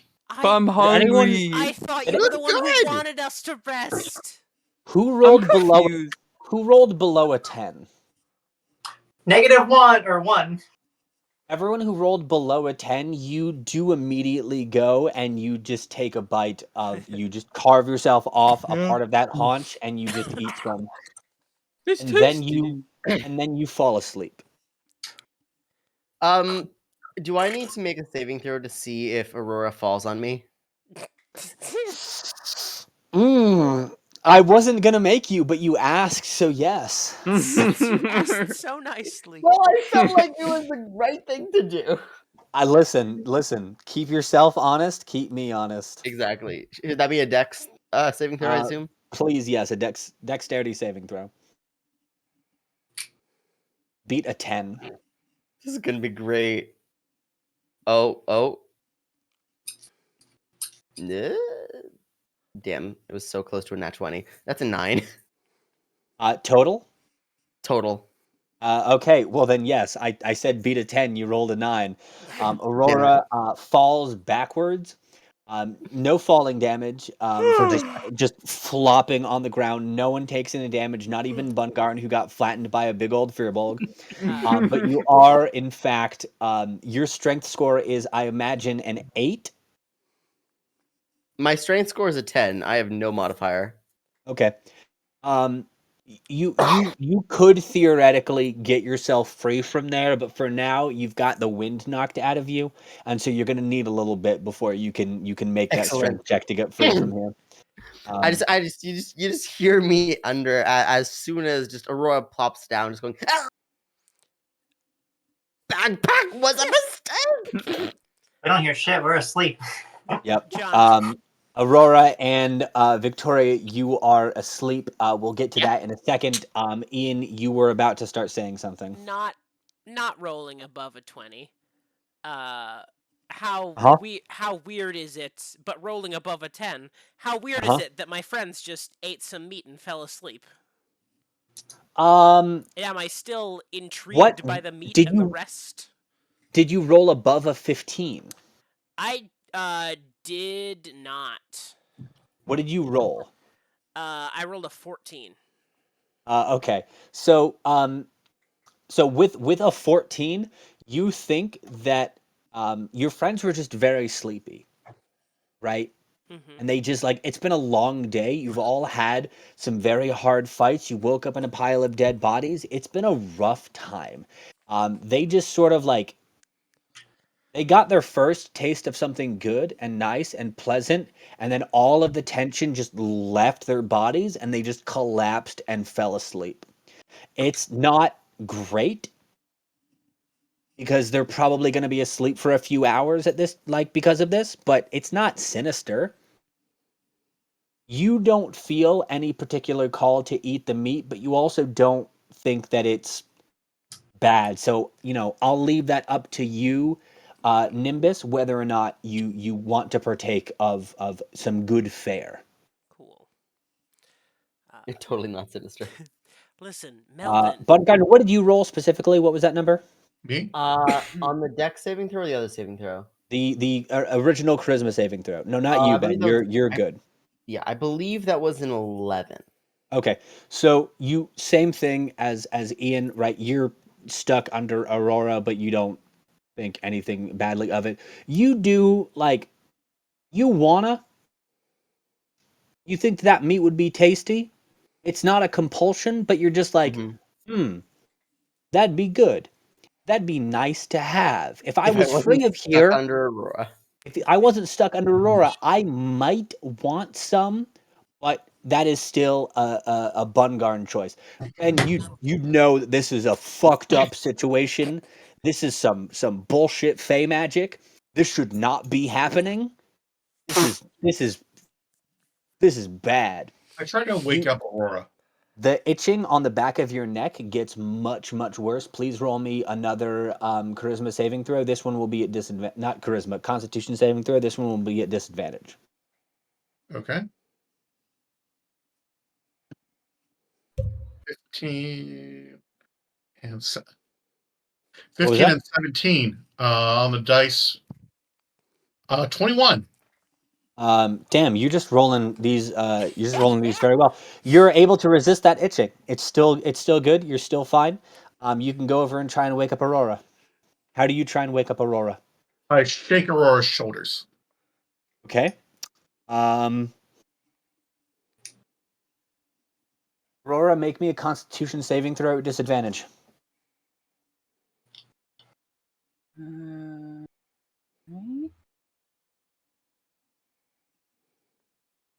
That's a 6.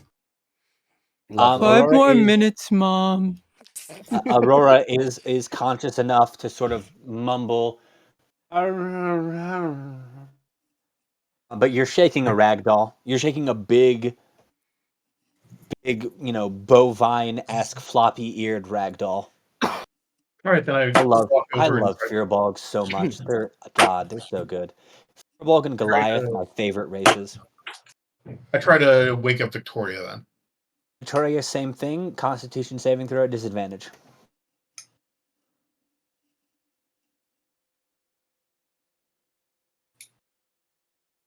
Jubilee. Sorry. That's you. Con Constitution saving save disadvantage, please and thank you. Ooh, that's a 7. Shaking a rag doll. Look, Bungarn, you can now make that strength saving throw. It's been enough time, enough things have Excellent. happened that if you want to try and get out from under Aurora, you I can would do like. that. I would Just like to.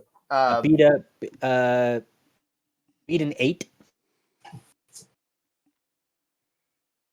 Do. Yep, that's a 15. Okay, yeah, you get free from under Aurora. You do still think that meat looks tasty, and like your friends clearly seem to enjoy it very, very much. So you have the idea that like, like, we're having a rest anyway. But this is no rolls, no checks. This is Bungarn's choice. But you think it'd be a good idea. I think Bungarn is very used to not eating for very long periods, and to be honest, Bungarn is a little too into bugs to be used to eating very nice meat. So this is kind of weird for Bungarn getting to eat nice meat. Listen, you rolled just high enough to escape the compulsion, so you don't have to. So I think because of that, Bungarn's going to take it real slow. Like I just slowly start approaching the meat, looking at it from all sides, poking it very slightly. Bungar, no! I haven't decided yet. As you poke the meat, it has just the right amount of give. This is the perfectly cooked meat. Right? The skin is nice and crispy. It's a little firm as you push under it, but if you were to bite into this succulent cut of pork, this would be just right. This is exactly what you want it to be. I know that I'm saying I'm describing well-cooked pork to a bunch of Jews. I don't know. You're giving me nothing here. This just sounds like all pork. I'm hearing this and going, I mean, it's fine for you, I guess. It's something if you like it, you like it. Like I think I've got at least 3 Jews on this stream. And I realized this as I said pork, and I'm like, no, I've already committed. I've said it on stream. It's too late. It's true now. It's true. It is. Yeah. Bungarn I is now canonically will Jewish. allow metagaming for religious reasons. I think that Bungarn's reaction is basically, I'm going to Doesn't be have honest, the I've been hard eating with bugs carapace. for 5 years. I don't know if this is good or not. You poke it and it doesn't have the hard carapace of bugs. Like there's no exoskeleton on this thing, so it's like, what? Okay, like Exactly. sure, this is good meat, but this isn't what I want. Exactly. This Um, isn't bugs. Ian, you had rolled a 14, so again, 14. you escaped the compulsion. You do not have to eat this meat. It does still look good. Looks good. It smells good. Your tumbly is rumbly. You have not eaten since you died. True. Look, Melvin, we're tired. We're hungry. You wanted us to rest in the first place over here. I don't see the problem. Can't you see through all this crap? This meat is clearly a stupid trap. I don't know. I mean, it looks good though. Ben, you feel just a quick exhalation of air, a quick against your right ear. Okay. I grab my blade and I swing a 360. Okay, your friends see you, who are awake, see you just immediately freak out and just swing your sword around. You hit nothing, but now they've seen you freak out a little bit. Melvin, buddy, I think you might need a rest more than some of us. Yeah, I think you should probably calm down. Maybe all that rhyming is getting to your head. Here, I'll take your I think sword. it's time to go to bed.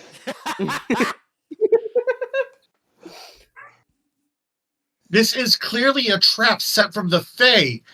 I don't know how to convince you. What can I say?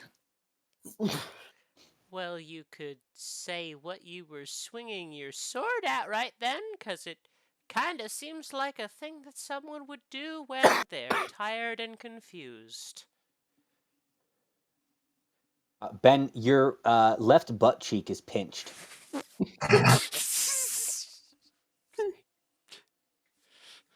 No, it's not. Okay, yeah, that's okay. Melvin just denies it. Denies. It's pinched. My That butt cheek is not pinched. is there a reason why it's specifically not? I, as a player, am not okay with that. Okay. Okay. Fair.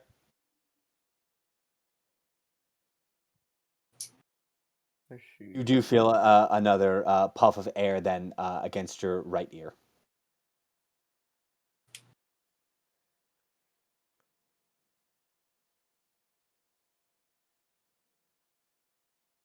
There's something here trying to mess with us. Or, I screwed up the wrong word order. Something trying to mess with us here. And if you would just listen, we could assuage my fear. I don't know. I think at this point, with how much Melvin is insisting, I would get a little suspicious. Can I do an Arcana check to detect for any charms on the meat? Roll me that check. Yeah. Remember, 2 people did eat it and immediately fall asleep. They were Sleepy. eepy. They were eating. Oh, that's so useless. That's a 10 total. Yep. Damn. Did say actually that we were going to get to Hyatt and Jubilee, who've been asleep this whole time, in a little bit. So let's jump over there before I entirely forget that they are there and asleep. So you find yourself in a dream space, and it's what when you think of home, when you think of safety, when you think of warmth, community, and just wholesome goodness. What do your characters think of? Quite frankly, I think of the cold. I think of uh, frozen forests and uh, these complicated, like icicles carved and shaped and guided into the houses in the trees that we live in. And I think of the cold. Victoria very much thinks of it's kind of like a live workspace. It's very forge centric, but it's like kind of just off on one side, and there's just a bunch of like food stuffs all around, and it's just like this nice, like well stocked, well provided for kind of area. Okay, so you both find yourself in these spaces that to you mean home and comfort and all of the trappings of a place that you'd never want to leave. And you find as you're in these spaces, as you're doing whatever work or whatever tasks, whatever things that you're doing, you feel a presence in the space with you. And you turn around, both of you, in your separate spaces, and you see um, who who would mean the most to you in this moment. After all of the adventures and the things and the trials and the tribulations, who would mean the most to you to see in this moment? My mom. Okay. You see your mom behind you. For me, it would be my mentor, my teacher, who taught Okay. me how to forge things. Victoria, you see your mentor, Aurora. You see your mom, and they both look at you warmly and kindly, and they say, "Welcome home. It's so nice to have you back." Oh, Um, did I do it? Did I save you? Sweetie, of course you did. I'm right here. Then it's not going to happen anymore. I stopped it? Yes, right Oh, here. I don't remember. It's okay. We've got all the time in the world. Oh, Victoria, you notice that as you're working at your forge with the food arrayed all around you and with your mentor behind you as this presence in this room, the war pick that you've always been carrying with you for all of these years, trying to find the person who it belongs to, your mentor is wearing it at their belt. Wait, are you telling me it was you all along? You're the one who it was for? Is that so hard to believe that I could be the hero of destiny for your magical whatchamacallit? Not, it's not hard to believe, but it could have saved me a couple, You could thousand have years. you could have asked before you went gallivanting about, but no, you had a quest. And who was I to stand in your way? My God, when you put it like that, Oh, all I'm better saying is you could have just like, hey, is this yours? I would have been like, yeah, that's that done. Day one. I could have sworn I showed you it and I was working on it at some point. But, better late than never. Um, two of you, please roll me a charisma saving throw, flat.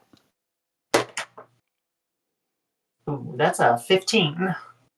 that's a 6. Victoria, this feels wrong. You definitely showed your mentor that pick right after you finished it.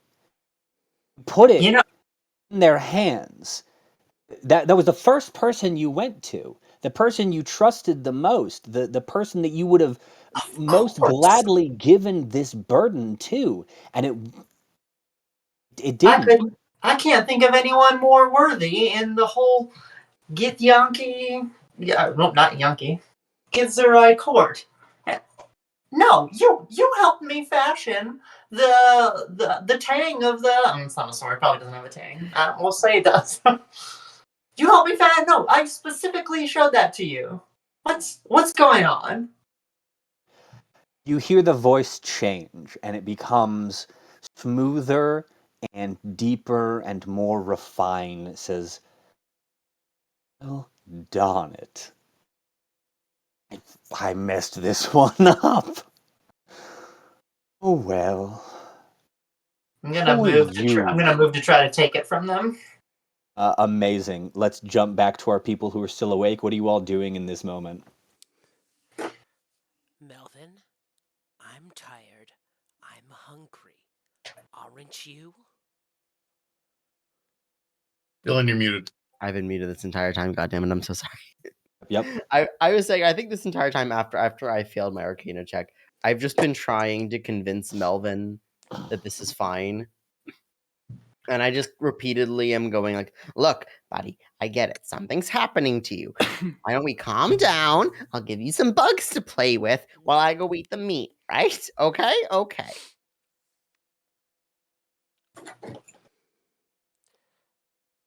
Melvin, what's the worst thing that happens to us if we eat the We meat? die from not being fly. All right, well, it's really difficult to take you seriously with the whole rhyming thing. I checked the meat. It looks fine. It looks a little buglet. Here, let me fix the one problem with the meat. I'm gonna cast infestation on the meat because it doesn't have the bugs Fantastic. on it. Real quick, Ben, just to check in on boundaries for you as the player. Tickling? No. Okay. So yeah, Someone I playing with your hair. That's fine. Okay. You just feel your hair starts to just like around your was playing and just having fun with your hair.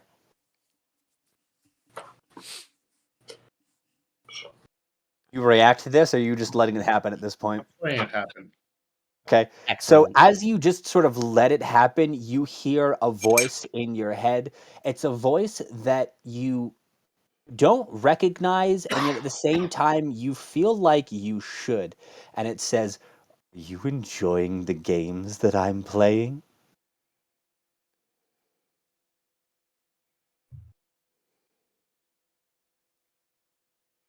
Because I've very much been enjoying your slaying.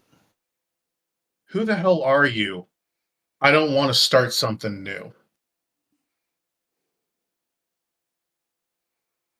Don't you know me? I feel like you should. I'm the bane of your life, Gwyn ap Nud.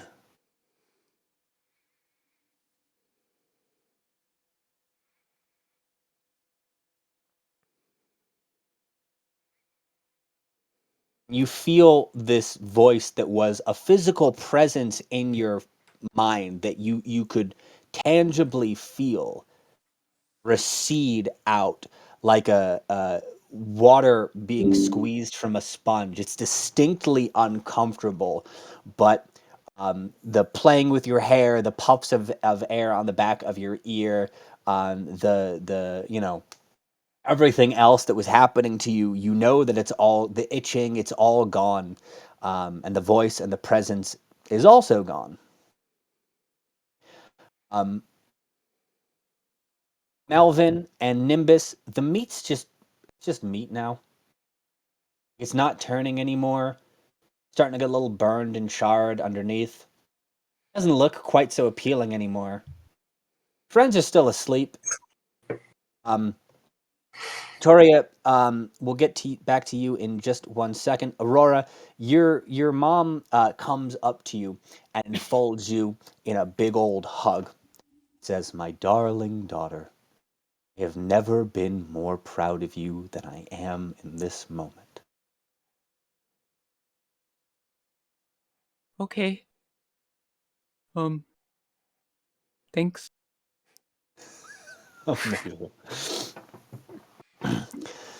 You are the hero of our little tribe, of our family.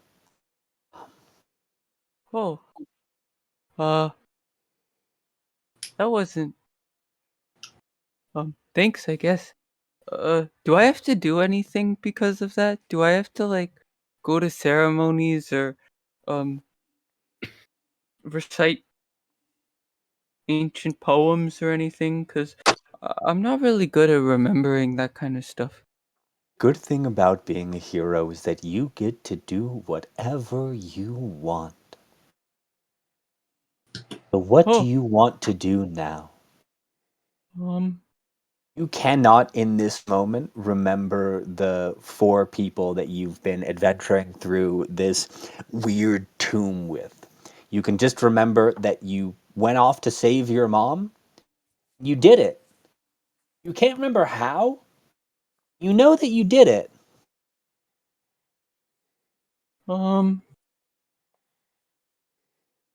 I guess I don't know. What do you do once you've done it? What do you do once you've succeeded?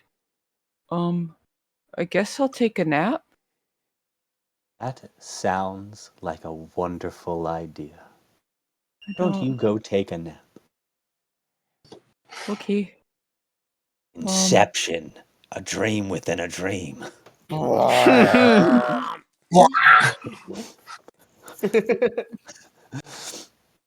um. Do you? Uh.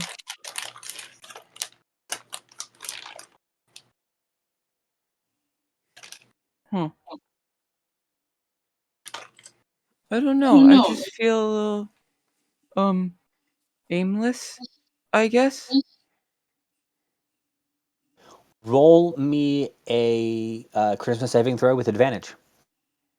Oh, no, wrong button. Wrong button.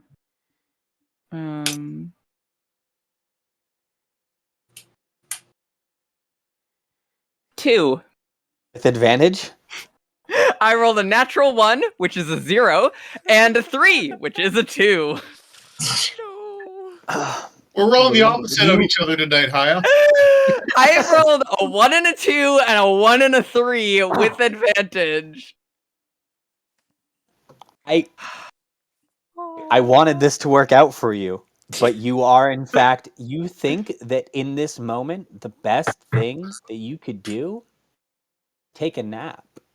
You turn around and you see just a nice little bed of pine needles underneath a Douglas fir. Oh. Nice and soft and still with that nice bite of chill.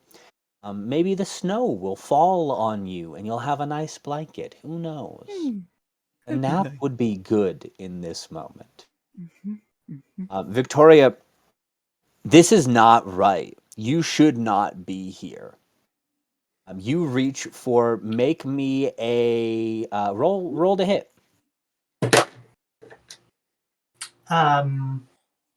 14. You art your hand out, reaching for the war pick that you made that is now at your mentor's hip, and you just miss it as they dance lithely to the side. You hear this voice that is no longer your mentor's voice say, that's not how we play this game. What game are we playing? I have a quest. I have to get that. I have to get that to the chosen one so I can go home, which is not here. This is clearly not it. Don't you remember? You died. Well, I don't remember. I feel like I would have remembered dying. I Make feel me a like I would. wisdom saving throw. Oh, hell yeah. Oh, that's like a 22. You suddenly remember everything that's happened since you died to when you ate the meat to now up in this moment. You know that you're asleep and that this is just some dick who's just Okay, fucking Astral, with what's you. going And on? if you can get that hammer from him and just swing at him, you'll wake up. You know this in your heart of hearts.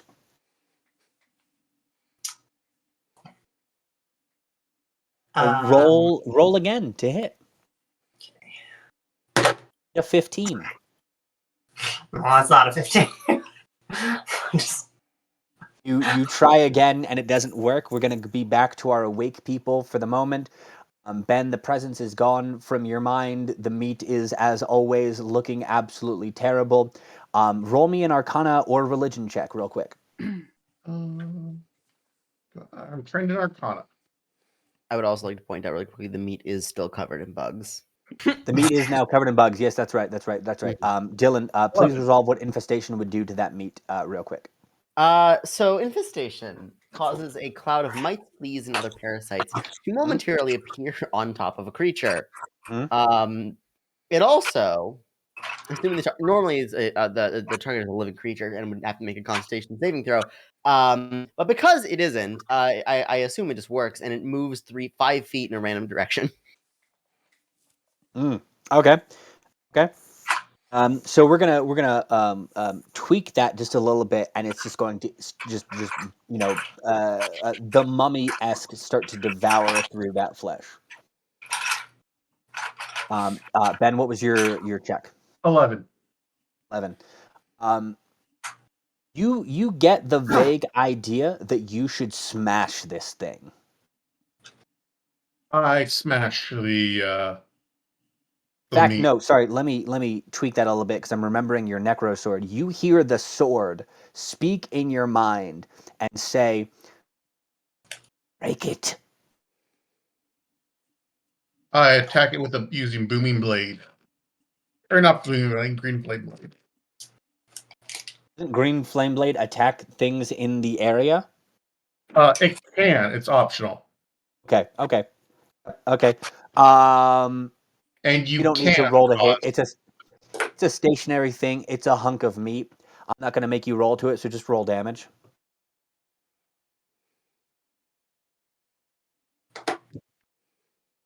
Uh, 16 physical and 8 fire. The image of this meat shatters. It is. It breaks apart like glass as you cleave through it. Like reality has been overlaid in this space with something that should not be. And as you cleave through it with your necro sword, you can hear a triumphant shout, a hoot of victory in your brain from your sword. Victoria, you snap awake right as your hand uh, just clenches over the handle of the war pick, and you jolt upright and gasp in deeply. Aurora, you're still asleep. You went to sleep in the dream. Just don't fall You're asleep not again. as you're not as deeply asleep, but you are asleep. Those of you that were watching Aurora before this, you would have noticed um, her body started to move less and less, and that the breaths started to come less and less frequently as the time of this horrible encounter with Gwyn ap Nudd went on. And now it just looks like he's just sleeping. Maybe if you shake her, wake up. I'm gonna Aurora, try to you're just shake her. having a nice. What's a nice dream that Aurora would have? A nice regular dream. Oh, I think that she's dreaming she can fly. Okay, beautiful. It's a lovely dream. Is anyone going to shake Aurora awake, or are you going to try and take this time to take your short rest? I'll stay or awake. Okay, do it. Aurora, you're awake now. Oh, Mom? You Oh, okay? oh, Hey, buddy, what's going on? oh, oh, um, hmm, I don't know. Uh, do you ever have a dream that's good but kind of weird and like maybe doesn't feel quite right, but also like it was a good dream, but also no. Did you have the bug Victoria dream? knows exactly what's going on. And it's like, Call I those. think I I know what's call going those on. the peanut butter dreams. The ones where I'm running, which is always a fun dream. I love running, but then it feels like I'm stuck in peanut butter and everyone's running faster than me. And it's like, this is nice, but I want to win. It's bad. Bungarn just imagines a dream about bugs. Feel like half of Bungarn's dreams are just that one scene from The Mummy where the guy gets eaten by scarab beetles. It is, and it's a nice dream when I'm the one inflicting the bugs on others, but it's a nightmare when I'm the one getting eaten. So That's 50% of the 50% of the time you're summoning the bugs. The other 50% of the time you're eaten by the bugs. Exactly. And then there's a Uh, 33% time when oh god, I just forgot his name again. Where Dogda is just there laughing at me while I'm getting eaten. mm, Here's What the a fun bastard. part that you as the player will know, but that the character won't know for a while. He's actually there that 33% of the time. I believe that. Yeah. Oh, he's there 33% of that 33% of the time. Oh I no. I fully believe that. Yeah. That the other rest of the time it's just my You know subconscious that fucking you, with me. you know that one guy who like Darkseid shows up every year just to fuck up his birthday? Yeah. Mhm.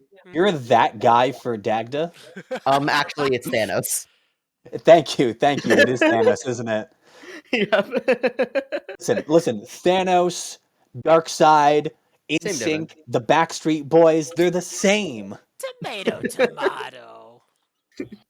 My spouse will be very upset with me for once again saying that NSYNC and the Backstreet Boys are the same goddamn group, and yet I'm right. Anyway, you're all awake now. There's no more meat.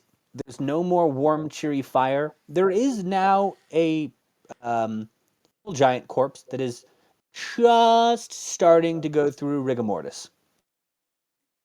That looks tasty. A what corpse? Hill giant. This is Oh. the Oh, undead hill giant that okay. you fought in the previous session. What do you all do in this moment?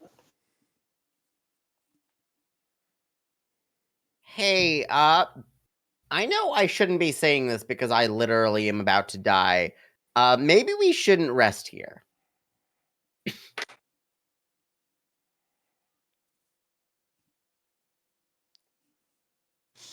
Well, Well, what do you mean? I just had a little nap and it was fine. Yeah, I had a nap and it was less than fine. I can do prayer. How hurt is everybody? Who's I'm a- hurt at all? I literally have one hit point I'm a left. little hurt. I'm pretty hurt. I'm gonna pretty do hurt. prayer Not as healing. much as Dylan, though. No one's as hurt as Dylan right now. No one's hurt as me. Emotionally either, honestly. Yeah, I'll just do prayer of healing, which will heals everyone. I'll do it at 3rd level too, so everyone can recoup. It's 3d8 plus 4. Oh, hell yeah. Nice. All And right, then, wonderful. And then I roll 3 ones. No, Jubilee Oh, rolls. Jubilee rolls it. rolls the 3d8, and then you Oh, all, sorry. because Jubilee's casting the spell, and then you all get the. I misunderstood. Sorry.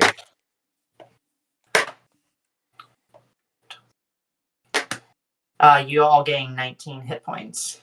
Hooray! Nice. Thank Excellent. you. Very good use of prayer of healing. Hell Yes. A spell with very limited utility, as it cannot be cast in combat. yeah. Look, Only So if combat lasts 60 you're all- turns.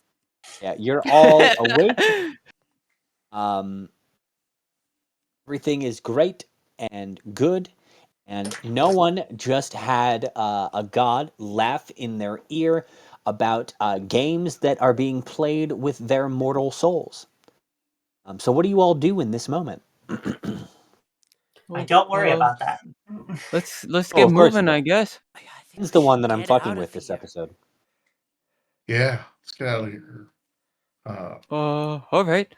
We could go right or we could go straight. Ben, was that in character? No.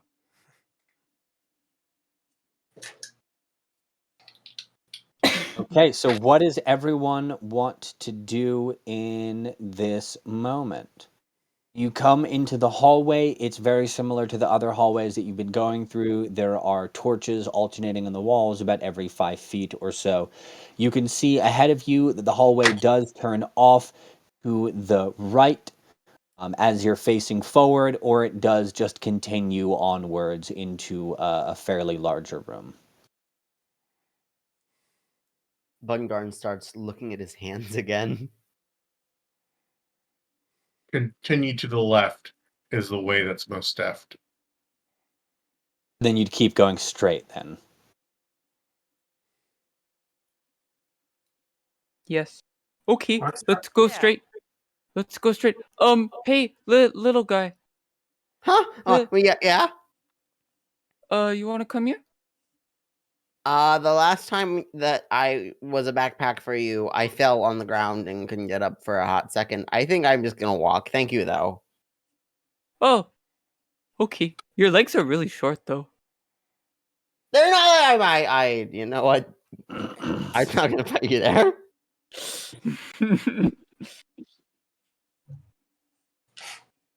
Are you walking or are you a backpack? I'm walking right now. I'm not Okay. risking getting toppled over again. But I'm just Okay, secret. hey, Nimbus, make me a perception check. Boy, howdy. That's gonna be a 13. You don't notice as your foot steps down and you hear a click now. About halfway down the hallway, you hear as you're halfway down the hallway, you step on this and you hear this click, and then the bottom of your feet start to feel wet as water starts to rise up from the ground underneath of you. You hear as the door behind you, a door that wasn't there previously from the large hexagonal room that you entered closes. And God then damn you it. hear a thunk as the hallway that you chose to not go down, a wall slides up in front of it, and the door at the far end, you also hear a thump, thump, thump as they all close, and water starts to rise up in this space. The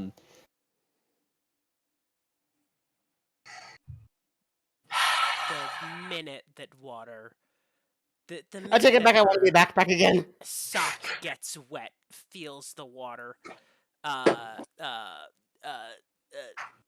Nimbus jolts a shiver up her spine, and she flies up to the ceiling, hugging it. Yeah, yeah, you fly up to the ceiling. It's still there. Everything's good. The water is coming in slowly but unerringly as it now has nowhere to go with all of your exits pinched off. But you are safe. Rest of you, what are you doing in this moment as water fills this hallway slowly from the ground beneath you? Great question. Nimbus, you strangely in this moment smell the sea.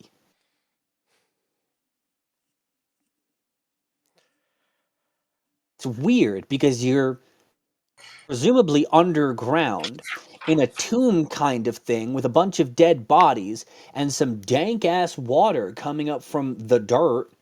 You swear you smell the clean salt air. We have to get out of here. I'm gonna go. How far away is the direction we were going? Um, how far away is that door? That's a great question. From you and Ben, it's about 50 feet. Okay, Right. so So we can see it that it is Yeah. completely shut. Yeah. Okay. Is there It's just any a lighting? it's just a thick double wooden door. Okay. Is there It's any it's like lighting in this room, or is it like pitch black? it's the same as it's been. The lighting hasn't changed. The Okay. water is, starting to rise up to ankle level. It's slowly but surely coming up, but you've got time to do stuff. Not Okay. drowning yet. Even Um. if you start to drown, you have um, D&D mechanics or give you a good amount of time. Mhm. Um. I go to this door and I start trying to break it down with my sword. Um, Oh, So it was a relatively Melvin, thin wooden door. you just got a D4 of inspiration and Nimbus. it's just a regular door. Okay, swing on it. I mean, it looks like a regular door, as far as you know. Uh, let's save the inspiration. I don't think I need it for this. That is 17 to hit.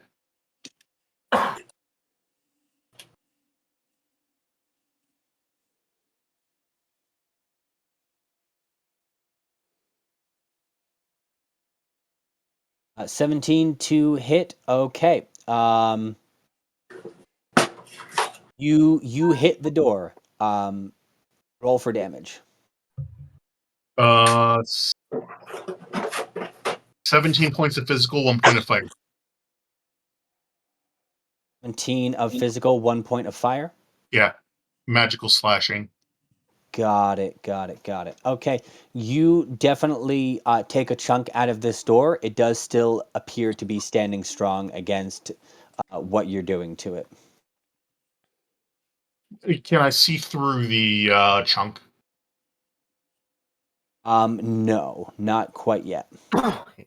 I would like to, since this door, as far because again I have 120 feet of dark vision. Actually, that doesn't make a difference since we can generally see in this room. Since it looks like it's just made of wood, I'd like to cast my fireball cantrip at it. See if Yeah, I go can't for burn it. it a little. Your firebolt. Hmm? Firebolt. Yes. Okay, go for it. Hell yeah. Okay. And that is gonna be an 11. 11 to hit. That does not hit. Lovely. You have a D4 inspiration from chat. Oh, I do? Excellent. Then I'm gonna use that. Oh, wait, never mind. It was Nimbus, Nope. not Bonfire. Oh, I thought it wasn't. Okay, great. So I basically just panicking fling a firebolt at the door, and it just goes You have D4 inspiration. directly into the water. Okay, yeah. Water is now up to your knees. The next person that wants to do something, go ahead and go for it. Victoria Nimbus. I'm gonna make a dungeoneering check to. I don't know what it would be, but I want to try to like look around and see if there's any kind of probably back where whoever stepped on it. Try to see if there's a way to turn this off, or if I know there's a way to turn it off, or something. Maybe a perception, or is this investigation?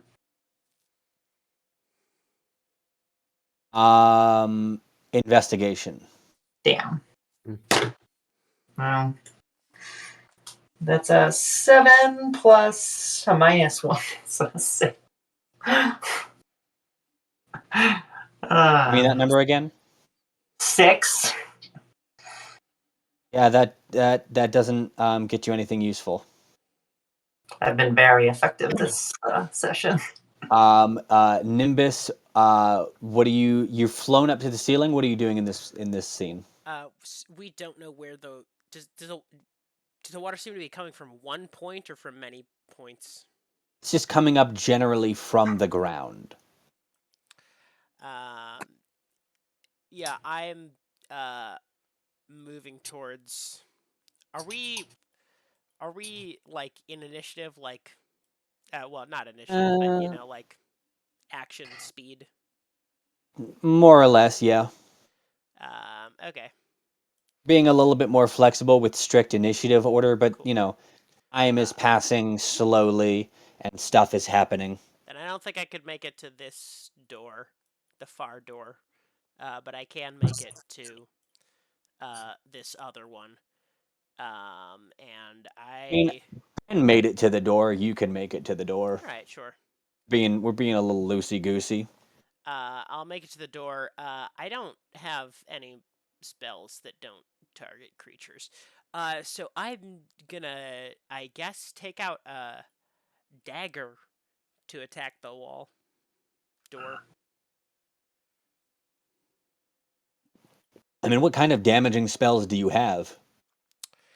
I mean, I have Ray of Frost, which targets a creature. Shocking Grasp targets a creature. I have Thunderclap, which would is probably not terribly useful. Thunderclap or Thunder Wave? Thunderclap. I don't know that spell. It's a cantrip. Hmm. The only It's okay. Yeah. I mean, I do have Lightning Bolt. I'd have to burn all of my sorcery points to get it, but It's just our lives. It's fine. yeah, I'll burn my sorcery points. You don't need to do it. Are you sure? Need to, you know, Yeah, I'll beat down the wall. All right, then I'll hack at it with a knife, with a dagger. Okay, yeah, roll to hit.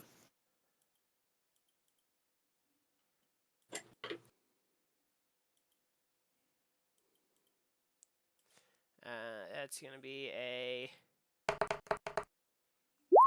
Dirty 20 to hit. Yeah, that hits. Roll damage. Yeah. 4 damage. Okay, yeah, you also take a bit of a chunk out of this wall. Ben.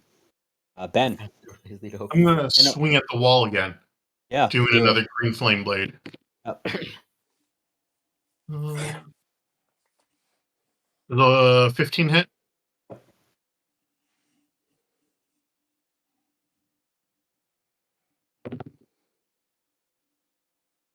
"15 points of physical, 8 points of fire." I'm Okay, rolling yeah. So so well on damage. you've now carved a hole out of this door, Jack Nicholson in The Shining style, and the edges of that hole are starting to burst into a green flame, which is burning more quickly than you'd expect regular wood to burn, as powerful as you think your magic is. Um, it is eating away at it much more rapidly than wood would ordinarily burn. Bungarn, what are you doing in this moment? So I am actually going to do I know I noticed that the wood is burning very quickly, Yes. right? You all notice this. This is very So obvious. I'm It's gonna use my ring of as silly as this might seem, I'm gonna use my ring of jumping to as an extra action, sort of just jump as close to the door as I can get. So that I can make an arcana check on the door. Because okay. Yeah, go ahead. because I want to see what the hell, because immediately my brain goes, something's up with this door. Okay, I'm giving you advantage on this roll because you've done a thing to give yourself situational advantage. Excellent. So first is a 12. Let's see what the other one's gonna be. That's a 19 plus 6. That's 25. Yeah. Mononym McLear is trying to fuck with Nimbus. This is just some god bullshit. It is. Excellent. It's not an illusion like what Gwynop Nud just did with you. This is actual water, but this door is pretty easy to like. It's pretty easy to break through. Right? Mhm. You could actually just open it. Pretty sure with a 25. I think you could just open it. Oh my Okay. god. Just grab the handle and just open it. Great. So then I immediately I look at it, I examine the door, I see the divine presence having being fucking with us. I notice the door handles go, "Oh!" And I just turn the knob and push it open. You grab the handles. You turn it off to the side and you push the door open, and the water just rushes out into the next hallway, and everything is good and fine. It's still coming up because like the trap is active and like you haven't turned that off, but it's just sort of no, it's doing nothing for you now. Everything's good. Um, Nimbus, you do still smell that salt air, and you hear a voice in your ear, in your brain, say, "Well, maybe next time."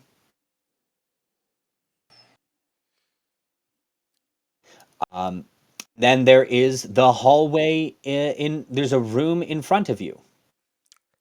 As soon as As the that door is gone. as soon as the door opens, Nimbus bolts through the door to get out of the water room, even as the water is pouring out.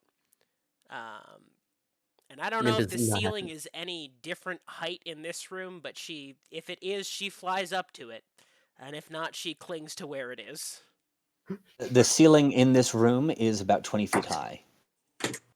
But as you all enter this room, you do smell just the most. There's a cauldron in the center of this room. It is 5 feet across. It is 5 feet tall, so it is fully bigger than Bungarn in all directions. And um, Take a all lot. of you, real quick, because we are approaching 9, so we are approaching the end of our time together. What is your favorite food? Matzo ball soup. Amazing. Love it. Are you asking me, the player, or Aurora, the I'm character? asking Aurora, the character, what would That's be a much your harder question. Yeah. would be your ideal meal? I imagine that Melvin Kaminsky's favorite food is still matzo ball soup. I was answering for Melvin. That tracks. I figured, yeah.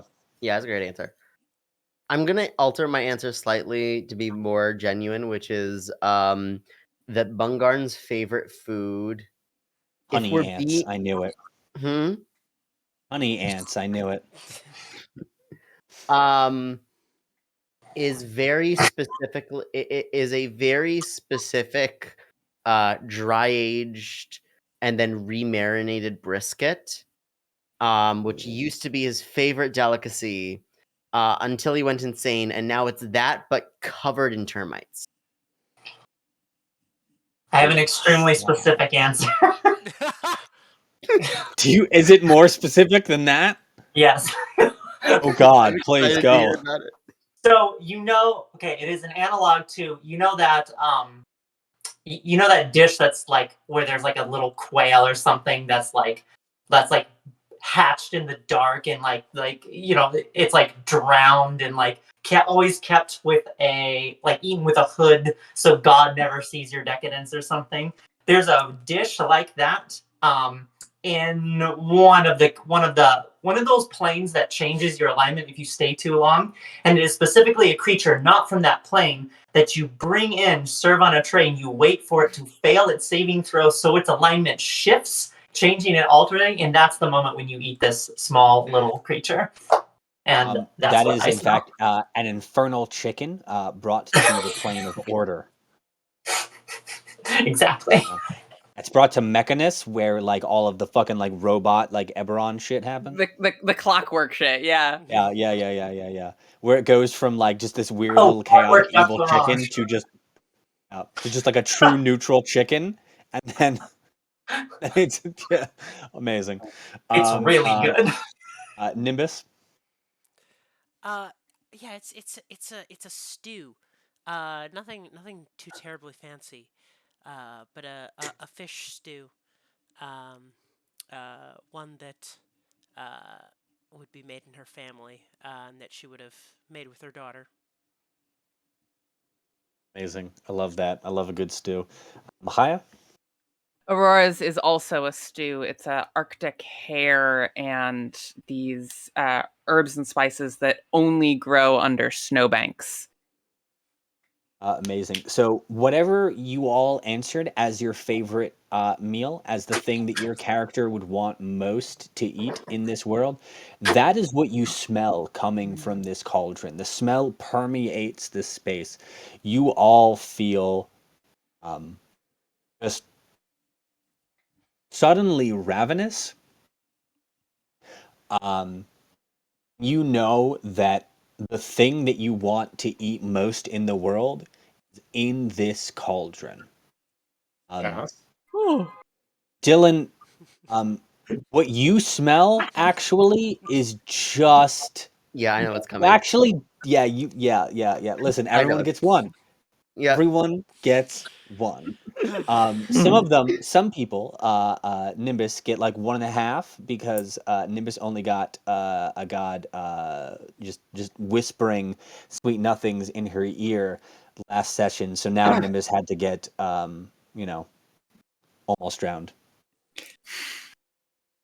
You just smell shit. You smell Yeah, shit, I feel and like Bungar knows exactly what this is. you hear a voice in your head, um, and it says two simple words to you, Garn.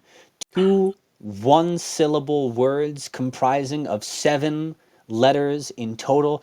Dylan, would you like to take a guess as to what those 2 words that you hear pop into your head are? You smell shit, hot shit coming from this cauldron.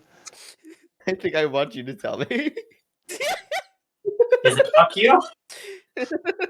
So that Probably. that was what I initially went with, and then I started describing the smell of hot shit. And actually, there's another 2 words comprising of one syllable each, comprising of 7 letters. That is, you hear the voice of Dagda, Yep. the voice you know so well, coming into your mind and saying, "Eat shit."